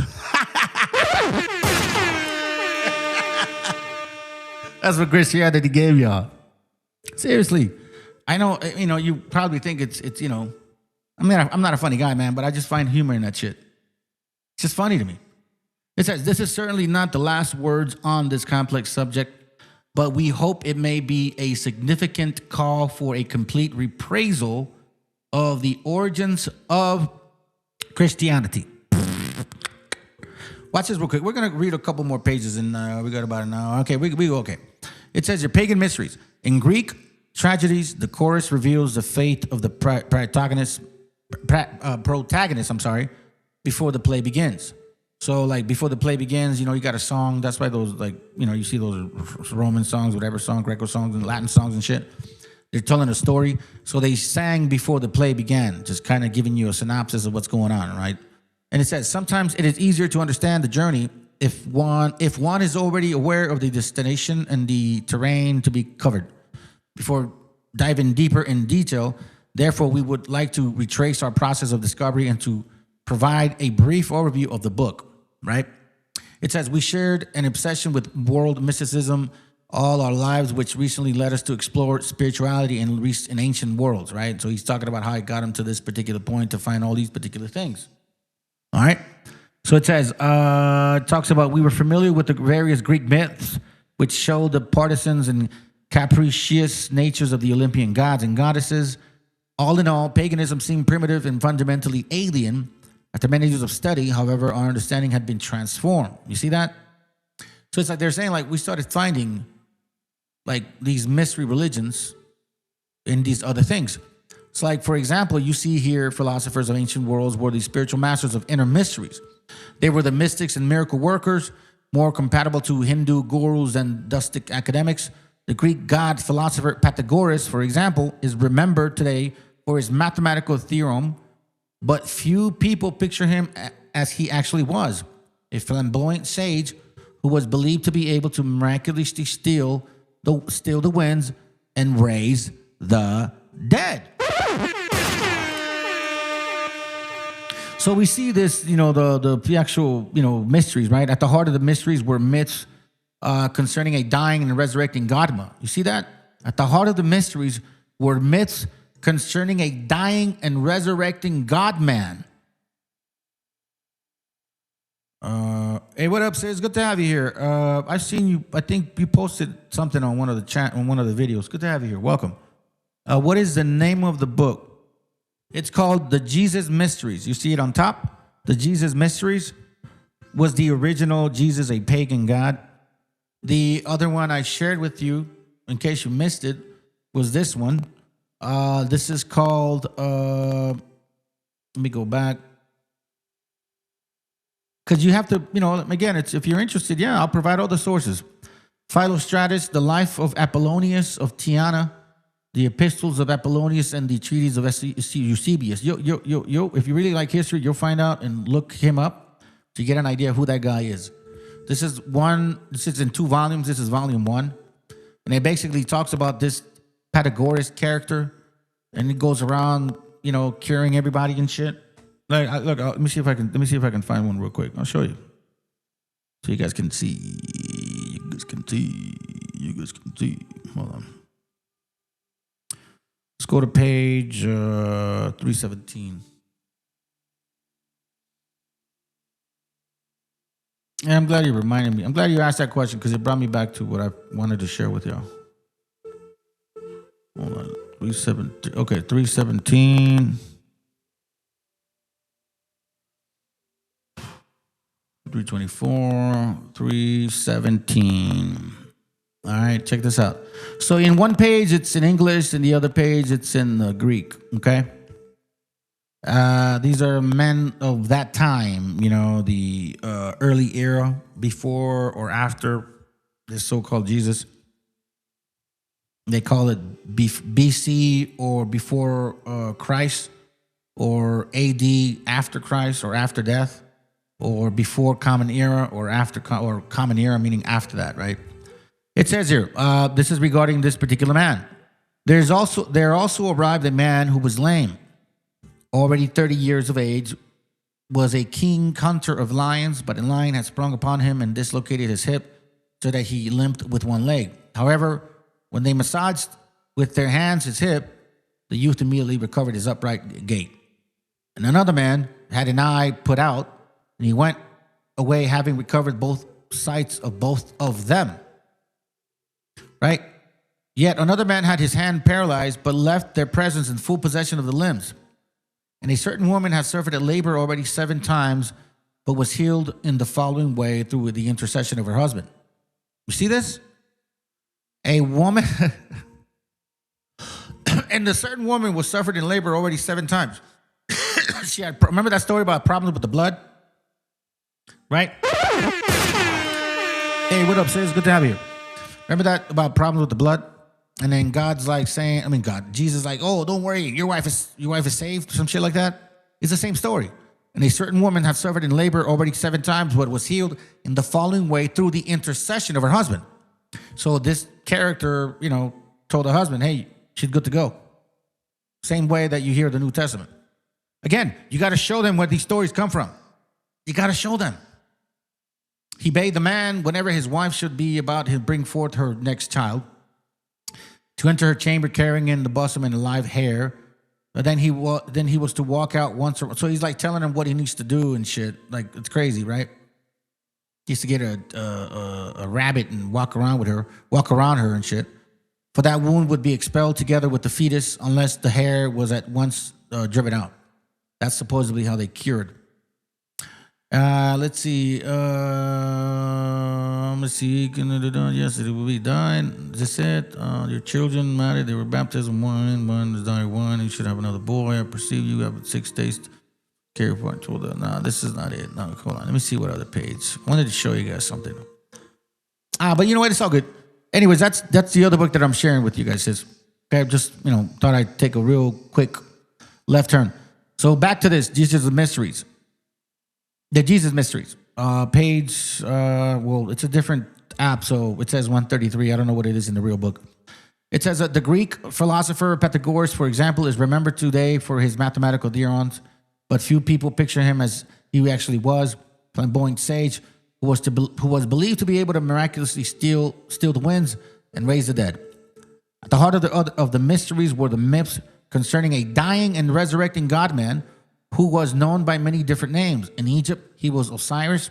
In Greece, Dionysus. In Asia Minor, Attis. In Syria, Adonis. In Italy, Bacchus. In Persia, Mithras.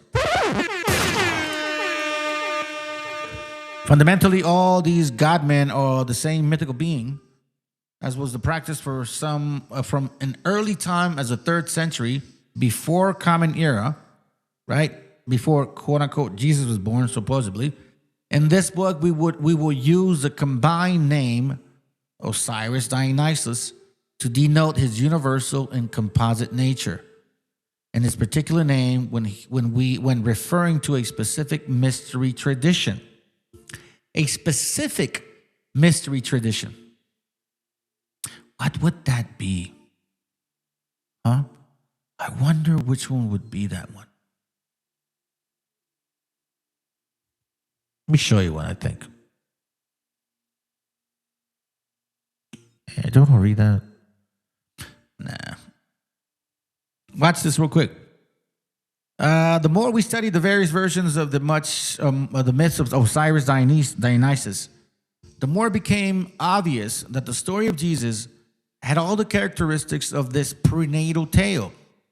Event by event, we found we were able to construct Jesus' supposed biography from the mythic motifs previously relating to the Osiris Dionysus. Okay? Watch this. Osiris Dionysus is God made flesh, the Savior, the Son of God. A ver, que alguien me explique. What are you going to say to that? Christmas Christians, Catholics, the guy that was here the other day, or everybody else, or who else? BHIs. Black Hebrew Israelites, you guys are worshiping a Negro Jesus. He's doing the same shit. So you're basically going back to your Hamitic tradition. That's what it is. I don't blame you why you're pushing the black Jesus. I don't blame you. It's in your bloodline. That's what Hamitic people do. Your guys are mostly Canaanites. I get it. Totally get it. His father is God, and his mother is a mortal virgin. This is Osiris Dionysus. This is Roman Egypt. Who came on boats as invaders? Romans, right? Who helped them? Hamites, right? Who brought that religion? They both did. Who taught these things to you? They both did. It wasn't just white folks that taught us religions like this. We had black padres here. I've shared this with you guys before. Maya Conquistadors, great book to read. Prime example. They've had popes since 200, Common Era, man. Come on, bro. They've been dealing with Christianity for a long time. For them to say all of a sudden, like, we fit the curses of Deuteronomy 28. Really? You really want to go detailed into those verses? Because the verses say that you or your fathers would not know these nations. The verses also say that a nation from afar, from the end of the earth, a language you never known, swift as the eagle flieth. The end of the earth, what do you mean? Africa and Spain and Europe, they're just a skip and a hop away, 50 miles from one angle to the other. Morocco to the Straits of Gibraltar, 50 fucking miles. That's not the end of the earth. This does not apply to you. Do you know what does apply to you? Your beliefs and your teachings, because that's exactly what you continue to do. He is born in a cave or humbled cow shell on 25th December before 3 shepherds. What the fuck, man? Even when you go to Matthew 21, you go to Matthew 1 or 2, whatever, and like they're talking about that. Like, oh, well, where else can you find that in the Old Testament? Oh, here it says here that they would have it in Emmanuel, right? No, let me tell you exactly where that story came from. Boom, and you drop the mic.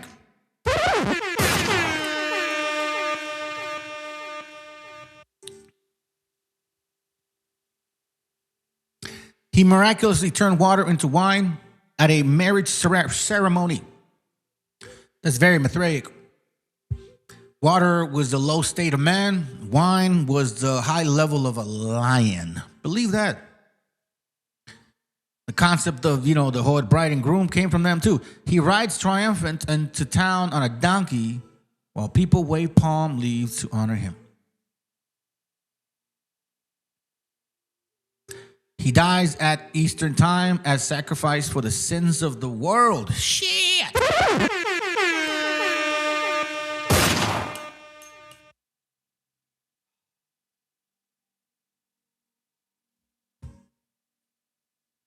After his death, he descends to hell. Then on the 3rd day, he rises from the dead and ascends to heaven in glory.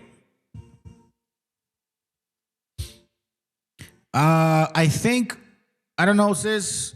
I think you had asked me did you wanted to share something? Elisheva. I'm about to finish pretty soon. You are more than welcome to come on. I don't know if any of you brothers want to come on. Maybe share a little bit of like what you got. Because I think this is important.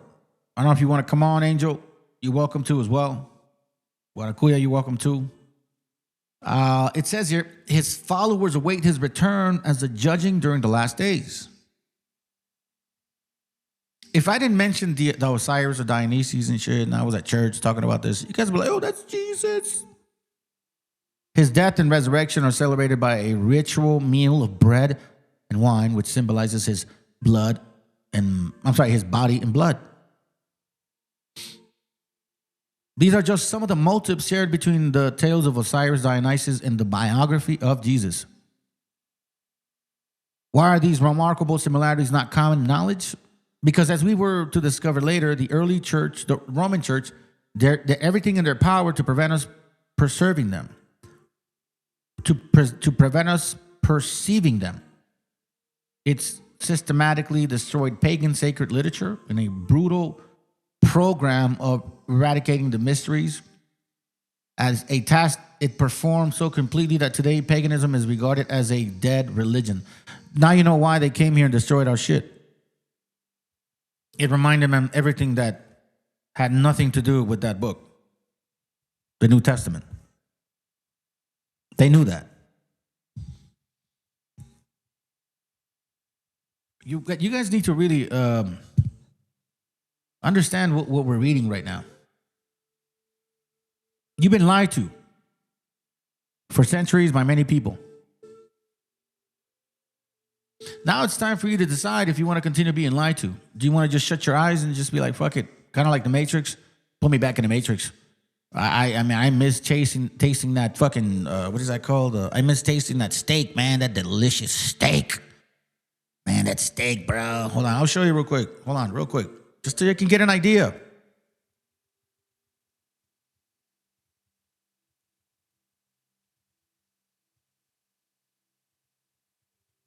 Watch this. This right here. Hold on. I don't want to get my shit blocked, so I'm gonna do this like really shortly, real quick. All right?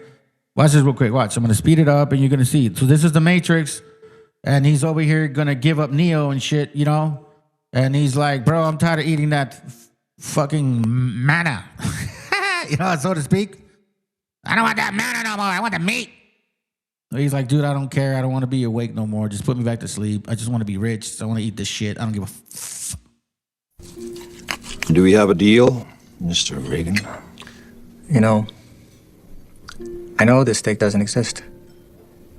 I know that when I put it in my mouth, the Matrix is telling my brain that it is juicy and delicious. After 9 years, you know what I realize?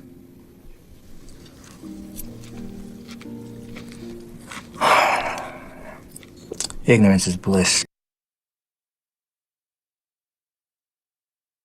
This is bliss. Is like, what a waste. What a waste. This is your Orpheus. So now let's read a little bit outside of this real quick. Let me show you something. This is Orpheus, amulet from the cover of the Jesus Mystery. Right? So we just kind of touched on that book. But it basically, gives you a little history as to, like where this came from, where it was found, blah, blah, blah. I'll give you the link. It's pretty standard, right? This is the other link that I would rather show you, though. That right there. Boom. Look at that right there. So this is from, let me go all the way up. It says Sunrise, thelosthistory.com, Apocrypha 4. So the first king of Iriad ruled 28,000 supposedly. This is the Chaldees, 35 before Common Era, yada, yada, yada, all that shit. Right? But the word is Orpheus. Orpheus. Okay, so we're seeing a lot of imagery from the olden days and shit. Like Enki and all that stupid ass crap, right? The other gods, supposedly. It says, another Greek incarnation of Dumuzi was the Dionysus, the god of wine.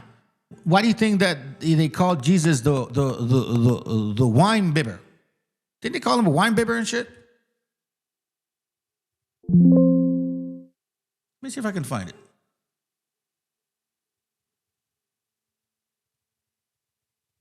Verse for Jesus as wine bibber.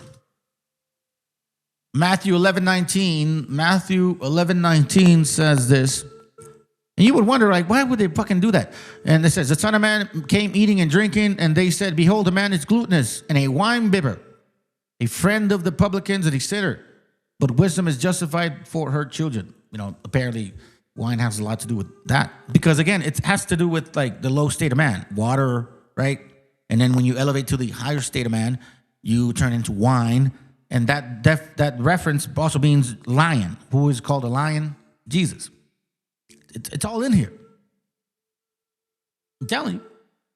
It says those who shared in passion of Dionysus were said to go through a rebirth. During the ceremony of worship of Dionysus, a large bearded mask representing the God-man was hung on a wooden pole and dressed in purple garments and given a crown of ivy.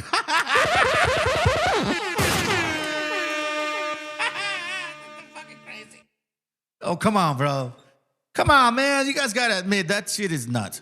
I mean, come on, bro. When somebody finally shows you where all these things came from, you have to admit. It's like, bro, didn't they, dude, they made movies on that. Jesus on a cross with a garment and put a fucking crown of ivy in it. Put a crown of thorns is what they did. But see, that crown of thorn is referencing the story of Abraham and Isaac. Right? Remember, he's supposedly going to sacrifice Isaac.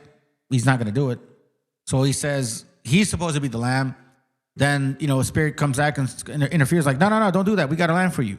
And he finds him a ram. And this ram is stuck in thorns of thistles, a thicket of thorns, some shit like that, right? But if you guys don't know that a ram is an adult lamb. So they use that type of typology to, infuse their belief, infuse their theology, so to speak, right?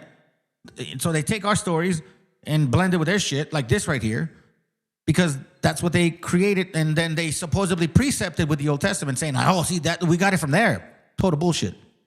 Wine was consumed during the ceremonies, of course. Many Greek writers accepted Dionysus as being the same as Osiris, the Egyptian god who was killed by his evil brother, Set, and then brought back to life by having his pieces resembled by his wife. Remember they said the supposed, part of the garments, but I don't think it applies.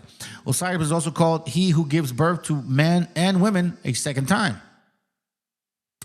The Greek poet Herodotus stated that the rites of Dionysus were derived from those of Osiris. In Alexandria, 300 before Common Era, the sage Timotheus fused the two deities together and gave them the name Serapis, which is also known as Christus, who Tacitus wrote about. And we have references to show that Christus was actually Serapis, not Christ. You've been worshiping a fucking Roman god all this time. When the Romans took Dionysus for their own worship, they called him Bacchus. This is why when you read here these particular verses, right? Let me show you.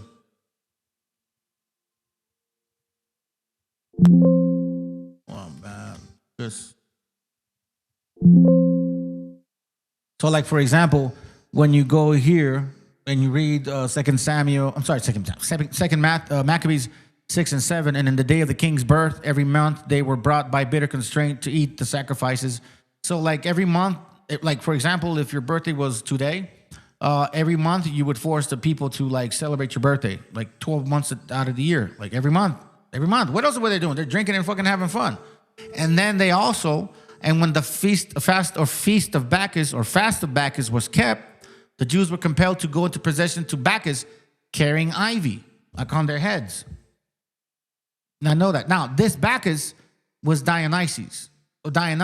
So when you read the translation in a different way, you'll start connecting the dots like, holy shit, that's Dionysus. I can go to the Roman religion and find him. And that Dionysus is just like Jesus. That's why the translation had to be Bacchus, to confuse you so you don't look for it. Bacchus takes you somewhere else. Unless you look further and you realize Bacchus takes you back to Dionysus, Dionysus takes you back to Jesus. Serapis brings you back to that whole concept. Christus was Serapis as much as Serapis was Christus. Not Christ, not no Jesus, no Messiah. That never happened. Total bullshit. They raped your mind. Now you want them to rape your booty hole. Apparently, if you want to continue to believe these practices, then you just want to get raped physically. When the Romans took Dionysus for their own worship, they called him Bacchus. You see that? In Rome, the mysteries of his cult were closely guarded, and he was identified with the ancient god of wine, Liber Pater, liberator, father liberator. Many legends connected with Dionysus were also used in the cult of Bacchus. Orpheus, see, who is depicted as a fisherman. Hello? What exactly did Jesus say? What did he tell Peter? I'm going to make fishermen out of you. Fisherman. Like, really? That's what he said? Right? Here it goes right here. Luke 5 and 2. So now you know where he got that from. You can never preach that shit. No Old Testament verse, whatever talks about this. Look, no precept whatsoever to it. Luke 5 and 2. And saw two ships standing by the lake, but the fishermen were gone out of them and were washing their nets. And he entered into one of the ships where was Simon and prayed him that he would thrust out a little from the land, yada, yada, yada. Right? Fishermen. Fishing nets. Who is this? Who is it referencing? Depicting Orpheus. So this New Testament is a combination of gods. You are worshiping gods. Gods. Basically Satan, bro. If you want to put it in those words. Baal, whatever the fuck you want to call this damn demon. It says here, he is depicted as a fisherman and is said to have died a violent death. It is said to be legendary prophet of Dionysus. He was said to have become a Bacchoi, an enlightened disciple who became an incarnation of Dionysus. Orpheus holding a net and a staff. Wheat and grapes representing bread and wine grow next to him, and a fish lies behind his feet. See? All New Testament. Here we see Orpheus. Plaster cast of an omelet. Orpheus becomes Bakoi, 300 common era or after death. 7 stars and a crescent moon hanging overhead. You see that? So that's why when you get the Virgin Mary, they have 7 stars underneath and a crescent underneath above that, right? Virgin Mary. Same concept. I mean, what you want me to tell you, bro? You've been worshiping a demon.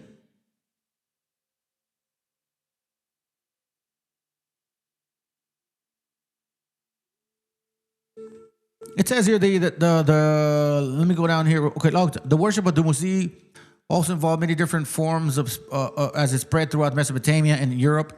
The male-only worship of Persian god Mithra was another god whose holy day was Christmas, and marked by the sharing of gifts. Poof. Oh, thank you, bro. Ah, man, you reminded me of that. Thank you so much. Thank you. I appreciate that. The Saturnalia. I'm going to share something right now. I almost forgot about it. Let's see here. It says here. Watch this. The male-only worship of the Persian god Mithra was another god whose holy day was Christmas and marked by sharing of gifts. What are we talking about here? You see what I mean? Jeremiah 10 exclusively tells you don't go after the heathen way. What do? Verse 10 and 3. For the custom of the people are vain, for one cutteth the tree out of the forest, the work of the hand of the workman with an axe. They deck it with silver and gold. Silver and gold. Remember those cartoons? They fasten it with nails and with hammers that it move not. Here we see that what? Christmas is the same concept of them. So every Christmas you're not celebrating. That's why I say to you, why do Christians celebrate December 25th? They can never explain it. But they're telling you who they really are worshiping. But you motherfucking dumbasses don't want to accept it. No, it's real Jesus. No, it's not. You're worshiping a demon. By slaying a bull and eating its flesh, eating its flesh and drinking its blood, Mithras was able to gain immortality to wait and return at the end of time. So Jesus dies, you drink his blood, you eat bread, you know what I mean? He's going to come back and save you. A common icon of Mithras picture 2 torchbearers on either side of him, one holding the torch up to the heavens and the other pointing down to the netherworld. Isn't that what Jesus does? Up and down? Isn't that what Satan does? The picture of like that Satanist picture, whatever the fuck it is. Baphomet, watch. One finger up, one finger down, right? Is that how you spell it? There you go, right there. Look, boom. Oh my God.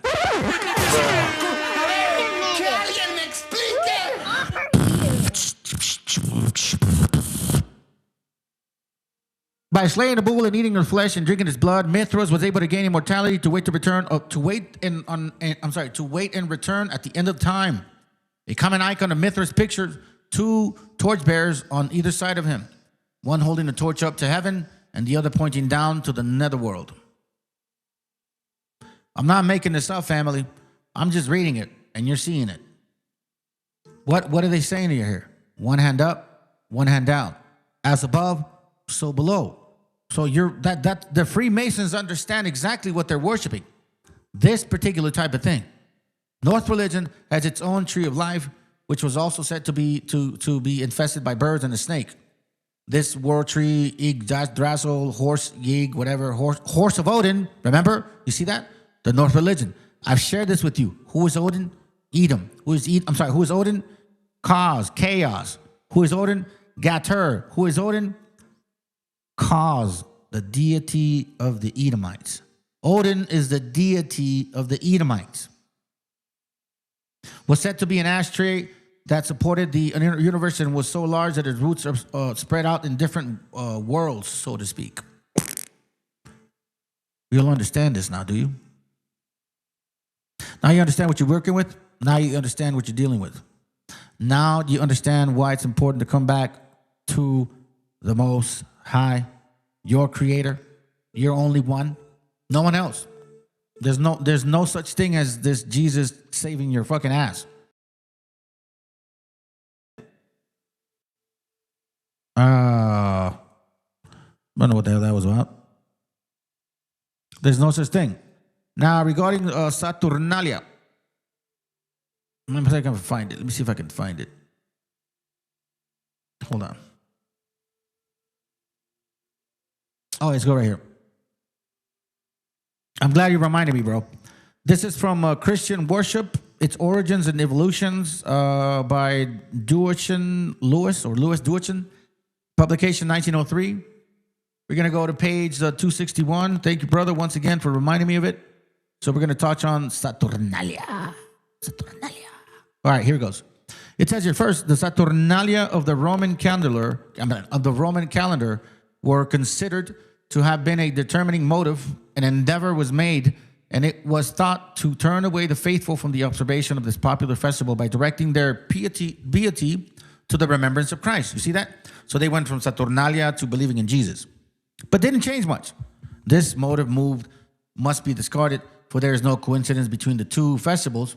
Saturnalia began December 17th, and were not prolonged beyond the 23rd. But in case you don't know this, well, hold on, let me keep reading, okay? And I'm going to tell you something. A better explanation is that based on the festival of the Natalis Invictis, which appears in the pagan calendar of the Philocalian collection under the 25th of December. You see that? So the pagan calendar was celebrating December 25th way before Jesus. The Invictus is the sun, who they were celebrating for December 25th, the solstice. So from September 17th, which is 6 days, right, to the 23rd, the 6th day, what happens? The sun rests, stays level. 23, 24, 25, raises back up again. That is the concept. That's why they stopped celebrating on the 23rd, because the sun is now, it's about to go up again. 3 days. Sol Invictus, reborn again. In 3 days being born again, right? Remember, he's born in March, dies in December 25th. This is all pagan shit.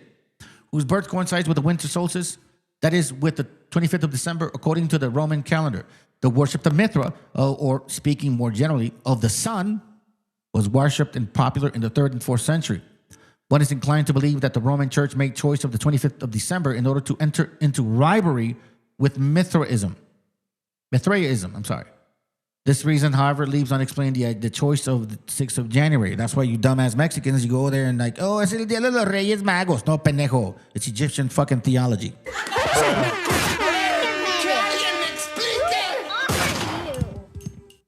If you're offended, I'm glad. You need to wake the fuck up. The following solution has advantage of the explaining both festivals and at the same time. The date of birth of Christ was fixed by taking a starting point which was believed to be the day of his death. You see, understand? And now I know. Saturnalia. Right? I think there was only a couple. Yeah, there was only a couple. Let me see if I have anything left here. Which, again, going back to this, I mean, I hate to repeat it again, but it's like, dude, Dionysus basically is exactly that. Born of a virgin, son of a heavenly father, child, crib among beasts, traveling with, performing miracles. The god of vine turned water into wine. He walked in an ass. Right? The Eucharist, that's where they get the concept from. Traveled to the underworld, died 3 days later. Dionysus rose from the dead March 21st, ascended into heaven. Remember how they said they matched it with Attis on the 23rd, 24th, 25th, right? The whole Easter shit. Good Friday, Easter, same concept. Bacchus, Dionysus, was deemed father, liberator, savior. Dionysus, or Bacchus, was considered the only begotten son, king of kings, god of God, blah, blah, blah, all that shit. Alpha and Omega, you don't find that in the Old Testament. He was identified with the ram or a lamb. Remember, ram is an adult lamb. So when you look at Isaac and Abraham, the whole concept, and they try to say, oh, it's because that's the whole metaphoric allegory part of Jesus, and bullshit. That had nothing to do with him. His sacrificial title of Dendrites, or young man of trees, indicates that he was hung on a tree or crucified. That's what happened to Jesus. Early Christian art is rich with Dionysiac associations, whether in boisterous representations of agape feastings, in the miracle of water into wine at Cana, and wine and vine motifs alluding to the Eucharist, and most remarkably, the use of Dionysiac facial traits for representation of Jesus. Dionysius the sun, yada, yada, yada, all that shit. Hey, what up, bro? Good to have you. Jesus also competes against Israel and as the firstborn Christian will tell you Jesus is the firstborn. Yeah, for sure. Yeah, I know that. I'm sorry, let me see. Firstborn, Exodus 4:22. When you love a man, God, you leave no love for your own people. That's true. That's very true. It's like, no, we're the only firstborn. No, he never talked about that. I'll bring it up another time. It's because I'm almost done. Let's see where else. Back is Apollo, the sun, one deity. Winter solstice, December 25th. I mean, I could keep knocking this over and over, but I gave you guys a very fucking real good source of book where you guys can actually read it, compare it, verify it. Everywhere you look, no matter what you do, no matter what you try. Like, seriously. Watch this.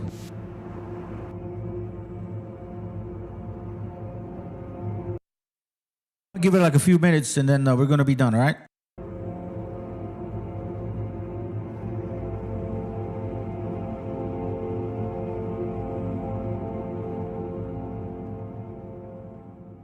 Dionysus, son of most glorious Semele, made an appearance by the shore of the barren sea, on a prominent headland, looking like a young boy at the beginning of adolescence. Beautiful were the locks of hair as they waved in the breeze surrounding him. They were the color of deep blue, and a cloak he wore over his strong shoulders, the color of purple. Then, all of a sudden, men who were pirates came into view as they were sailing over the wine-colored sea. They were Etruscans, and they were being driven along by a destiny that was bad for them. The moment they saw him, they seized him and set him down inside their ship, happy in their hearts because they thought that he was the son of a line of kings nurtured by the sky god. And they wanted to tie him up in harsh bondage, but the ties of the bonds could not hold him, and the cords, made of willow, fell off him all over the place. Christianity to me. All right, fam, we're done on that. I hope it was informative. I hope you guys can go back to the class and, you know, take some notes on these things because, like, quite frankly, man, we need to really get rid of all of these stupidities and be honest with each other, bro. We got to be honest and frank with each other. Seriously, just, you know, handle it. Deal with it. I'm going to come back to this book. I think this book is interesting. So we'll talk about it more later on. I'm not going to stop on this topic. I'm probably going to be stuck on this for probably a couple months because we got to go deep on this. I'm not done with the New Testament. Right now, I'm just giving you like where these stories come from. And then we're going to go into the New Testament and we'll break it down thoroughly. Go to the parables and all these shits. So you can now take these notes and precept them for yourself. One last thing before I go. One last freaking thing. Okay?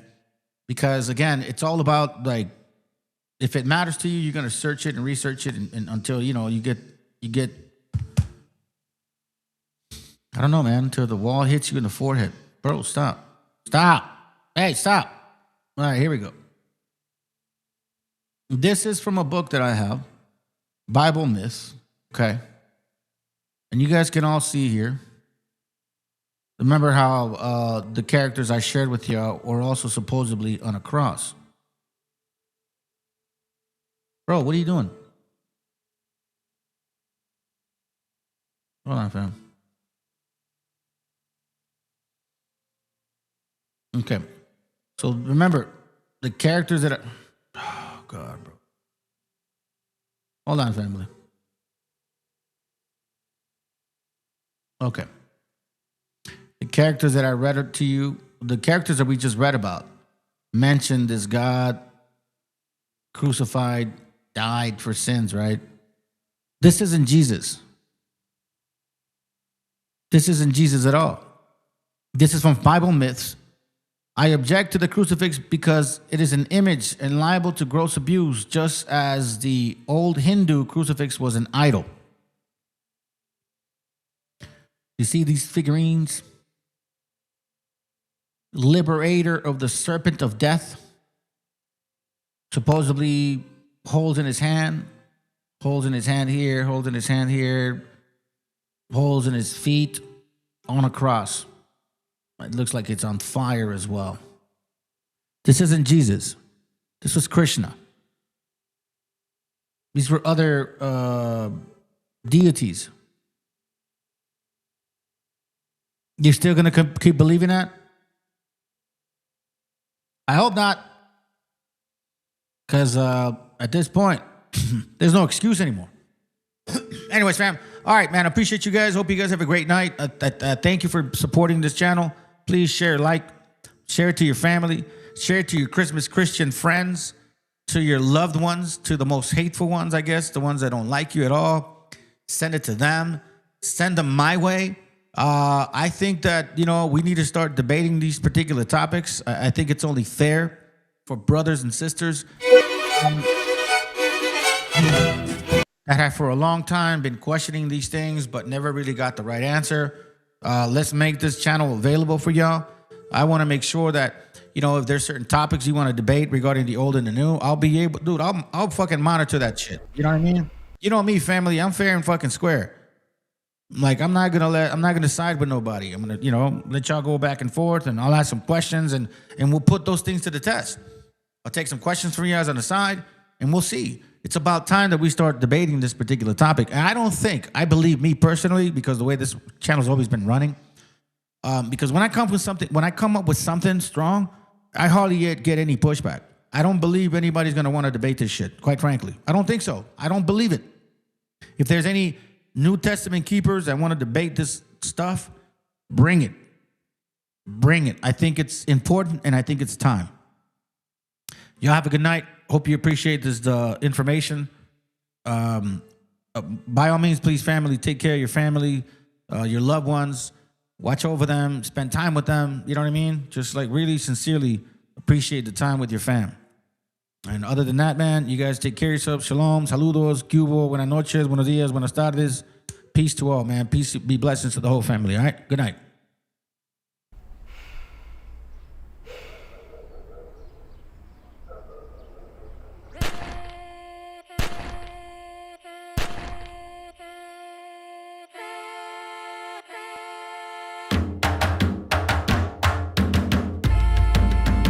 Estamos aquí. Oye, que estamos aquí. Mírame, estamos aquí. Desde hace rato, cuando ustedes llegaron, ya estaban las huellas de nuestros zapatos. Se robaron hasta la comida de gato y todavía se están lamiendo el plato. Bien encabronados con estos ingratos. Hoy le doy duro a los tambores hasta que me acusen de maltrato. Si no entiendes el dato, pues te lo tiro en cumbia, bossa nova, tango o vallenato. A lo Calaboy y bambú, bien frontú, con sangre caliente como Timbuktu. Estamos dentro del menú. Tupac se llama Tupac por Tupac Amaru del Perú. América no es solo USA, papá. Esto es desde Tierra del Fuego hasta Canadá. Hay que ser bien bruto, bien hueco. Es como decir que África es solo Marruecos. Estos canallas se les olvidó que el calendario que usan se lo inventaron los mayas con la Valdivia precolombina. Desde hace tiempo, este continente camina, pero ni con toda la marina pueden sacar de la vitrina la peste campesina. Esto va para el capataz de la empresa. El machete no es solo para cortar caña, también es para cortar cabeza. Aquí estamos, siempre estamos, no nos fuimos, no nos vamos. Aquí estamos pa' que te recuerdes. Si quieres mi machete te muerde. Aquí estamos, siempre estamos, no nos fuimos, no nos vamos.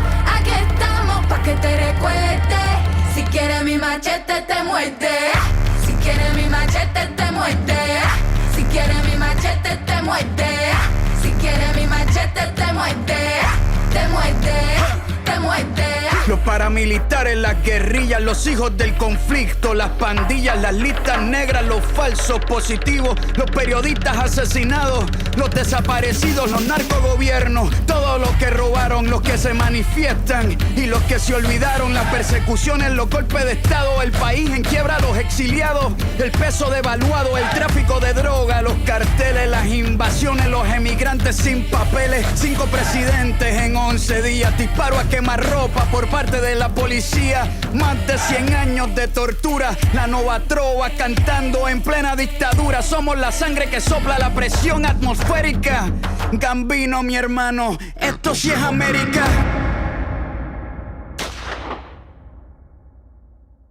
Aquí estamos, siempre estamos, no nos fuimos, no nos vamos.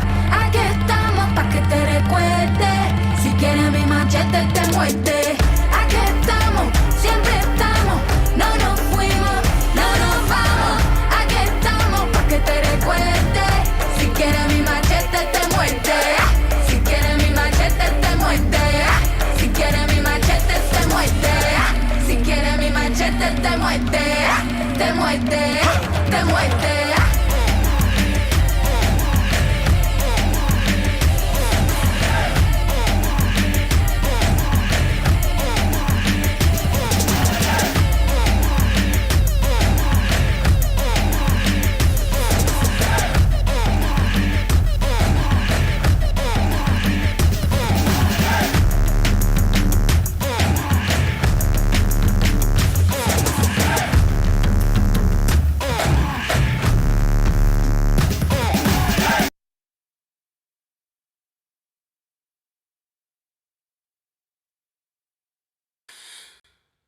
Antes del nombre América,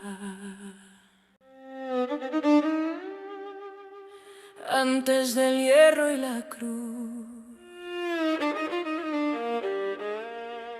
había pueblos que hablaban con la tierra y con la luz.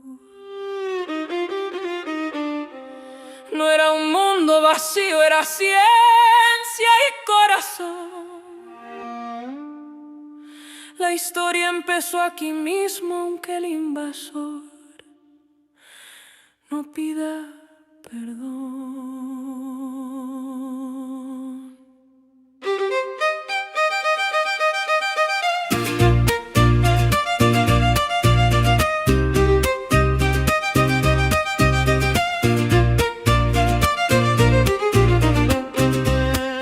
Sembramos tiempo en el cielo cuando el mundo no sabía contar. El cero nació en la selva, el maíz nos enseñó a pensar. Calendarios y medicina, ciudades frente al sol. No era mito ni leyenda, era pueblo, era voz. No fue descubrimiento, fue invasión. No fue silencio, fue opresión. Antes del mapa, antes de ti, había pueblos completos que no vas a entender. No éramos pasado, somos raíz, aunque nos llamen historia, seguimos aquí.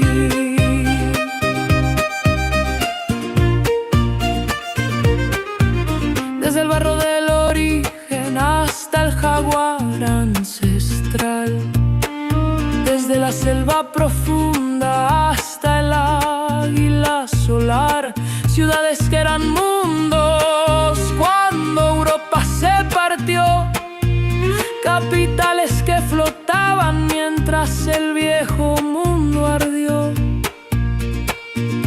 En la montaña aprendimos a vivir sin dominar,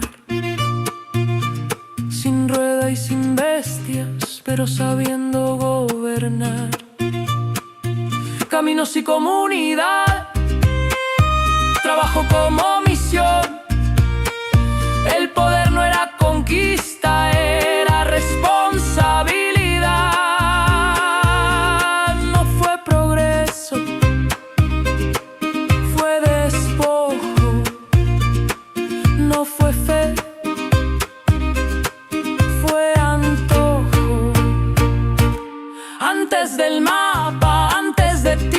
había pueblos completos que no vas a entender. No éramos pasado, somos raíz, aunque nos llamen historia, seguimos aquí.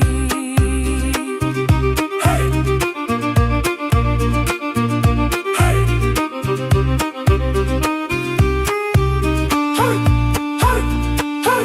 Quemaron nombres, vendieron memoria, alzaron fronteras sobre nuestra historia. Nos dijeron atraso para robarnos la voz, civilización a balazos y la fe pa'l control. Pero la tierra recuerda, la raíz no se rinde.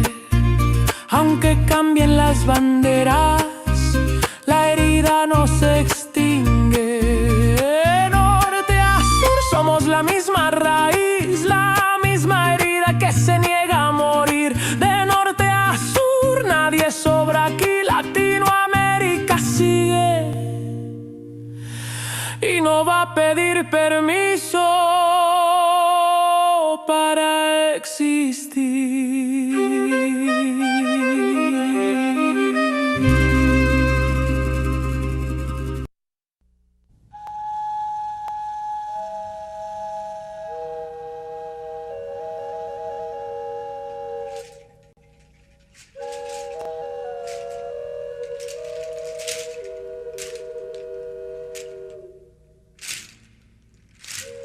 Del mar los vieron llegar,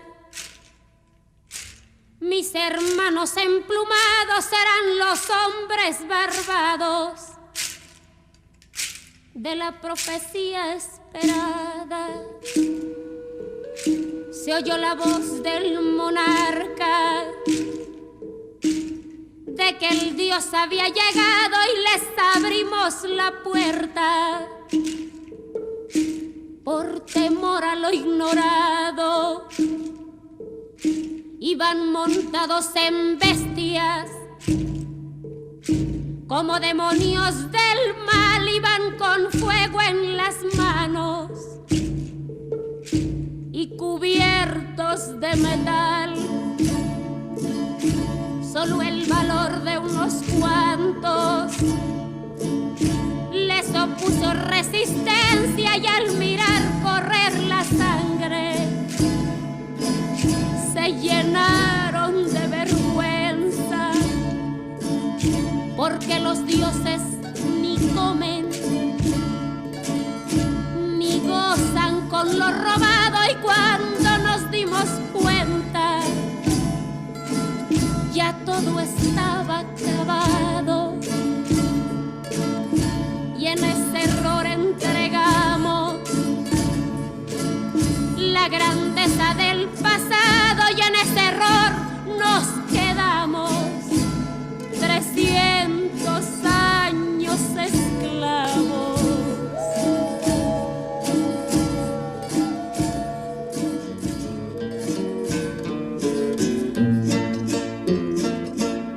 Se nos quedó el maleficio de brindar al extranjero nuestra fe, nuestra cultura, nuestro pan, nuestro dinero, y le seguimos cambiando oro por cuentas de vidrio, y damos nuestras riquezas por sus espejos con brillo.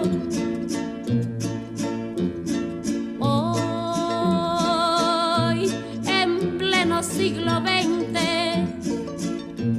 nos siguen llegando rubios y les abrimos la casa y los llamamos amigos.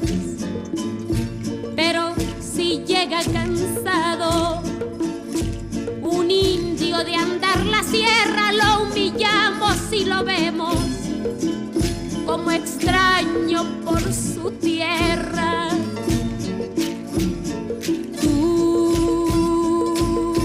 Hipócrita que te muestras humilde ante el extranjero, pero te vuelves soberbio con tus hermanos del pueblo. Oh, maldición de Malinche,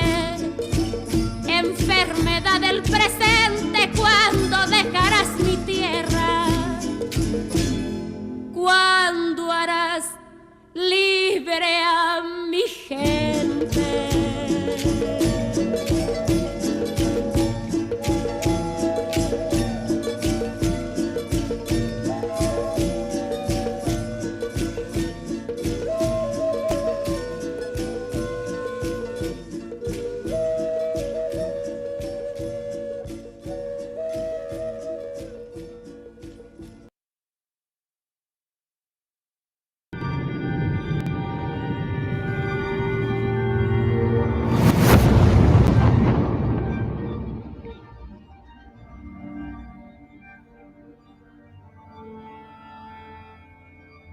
Ical, hijo, abre los ojos.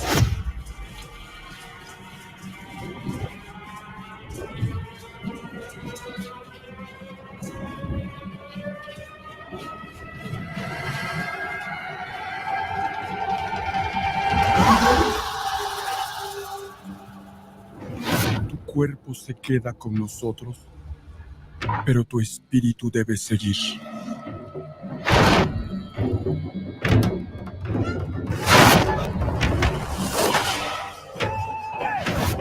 Busca la luz. Aléjate de las sombras. Deja que nuestro dolor sea tu fuerza. Desde aquí iluminamos tu camino.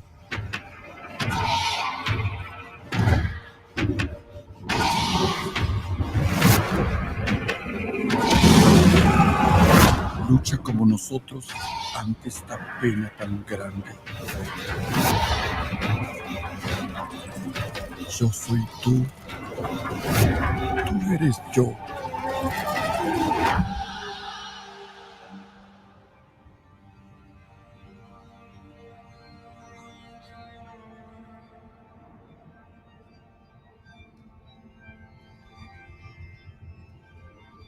La muerte que hoy nos separa, mañana volverá a unirnos. Eres libre, hijo.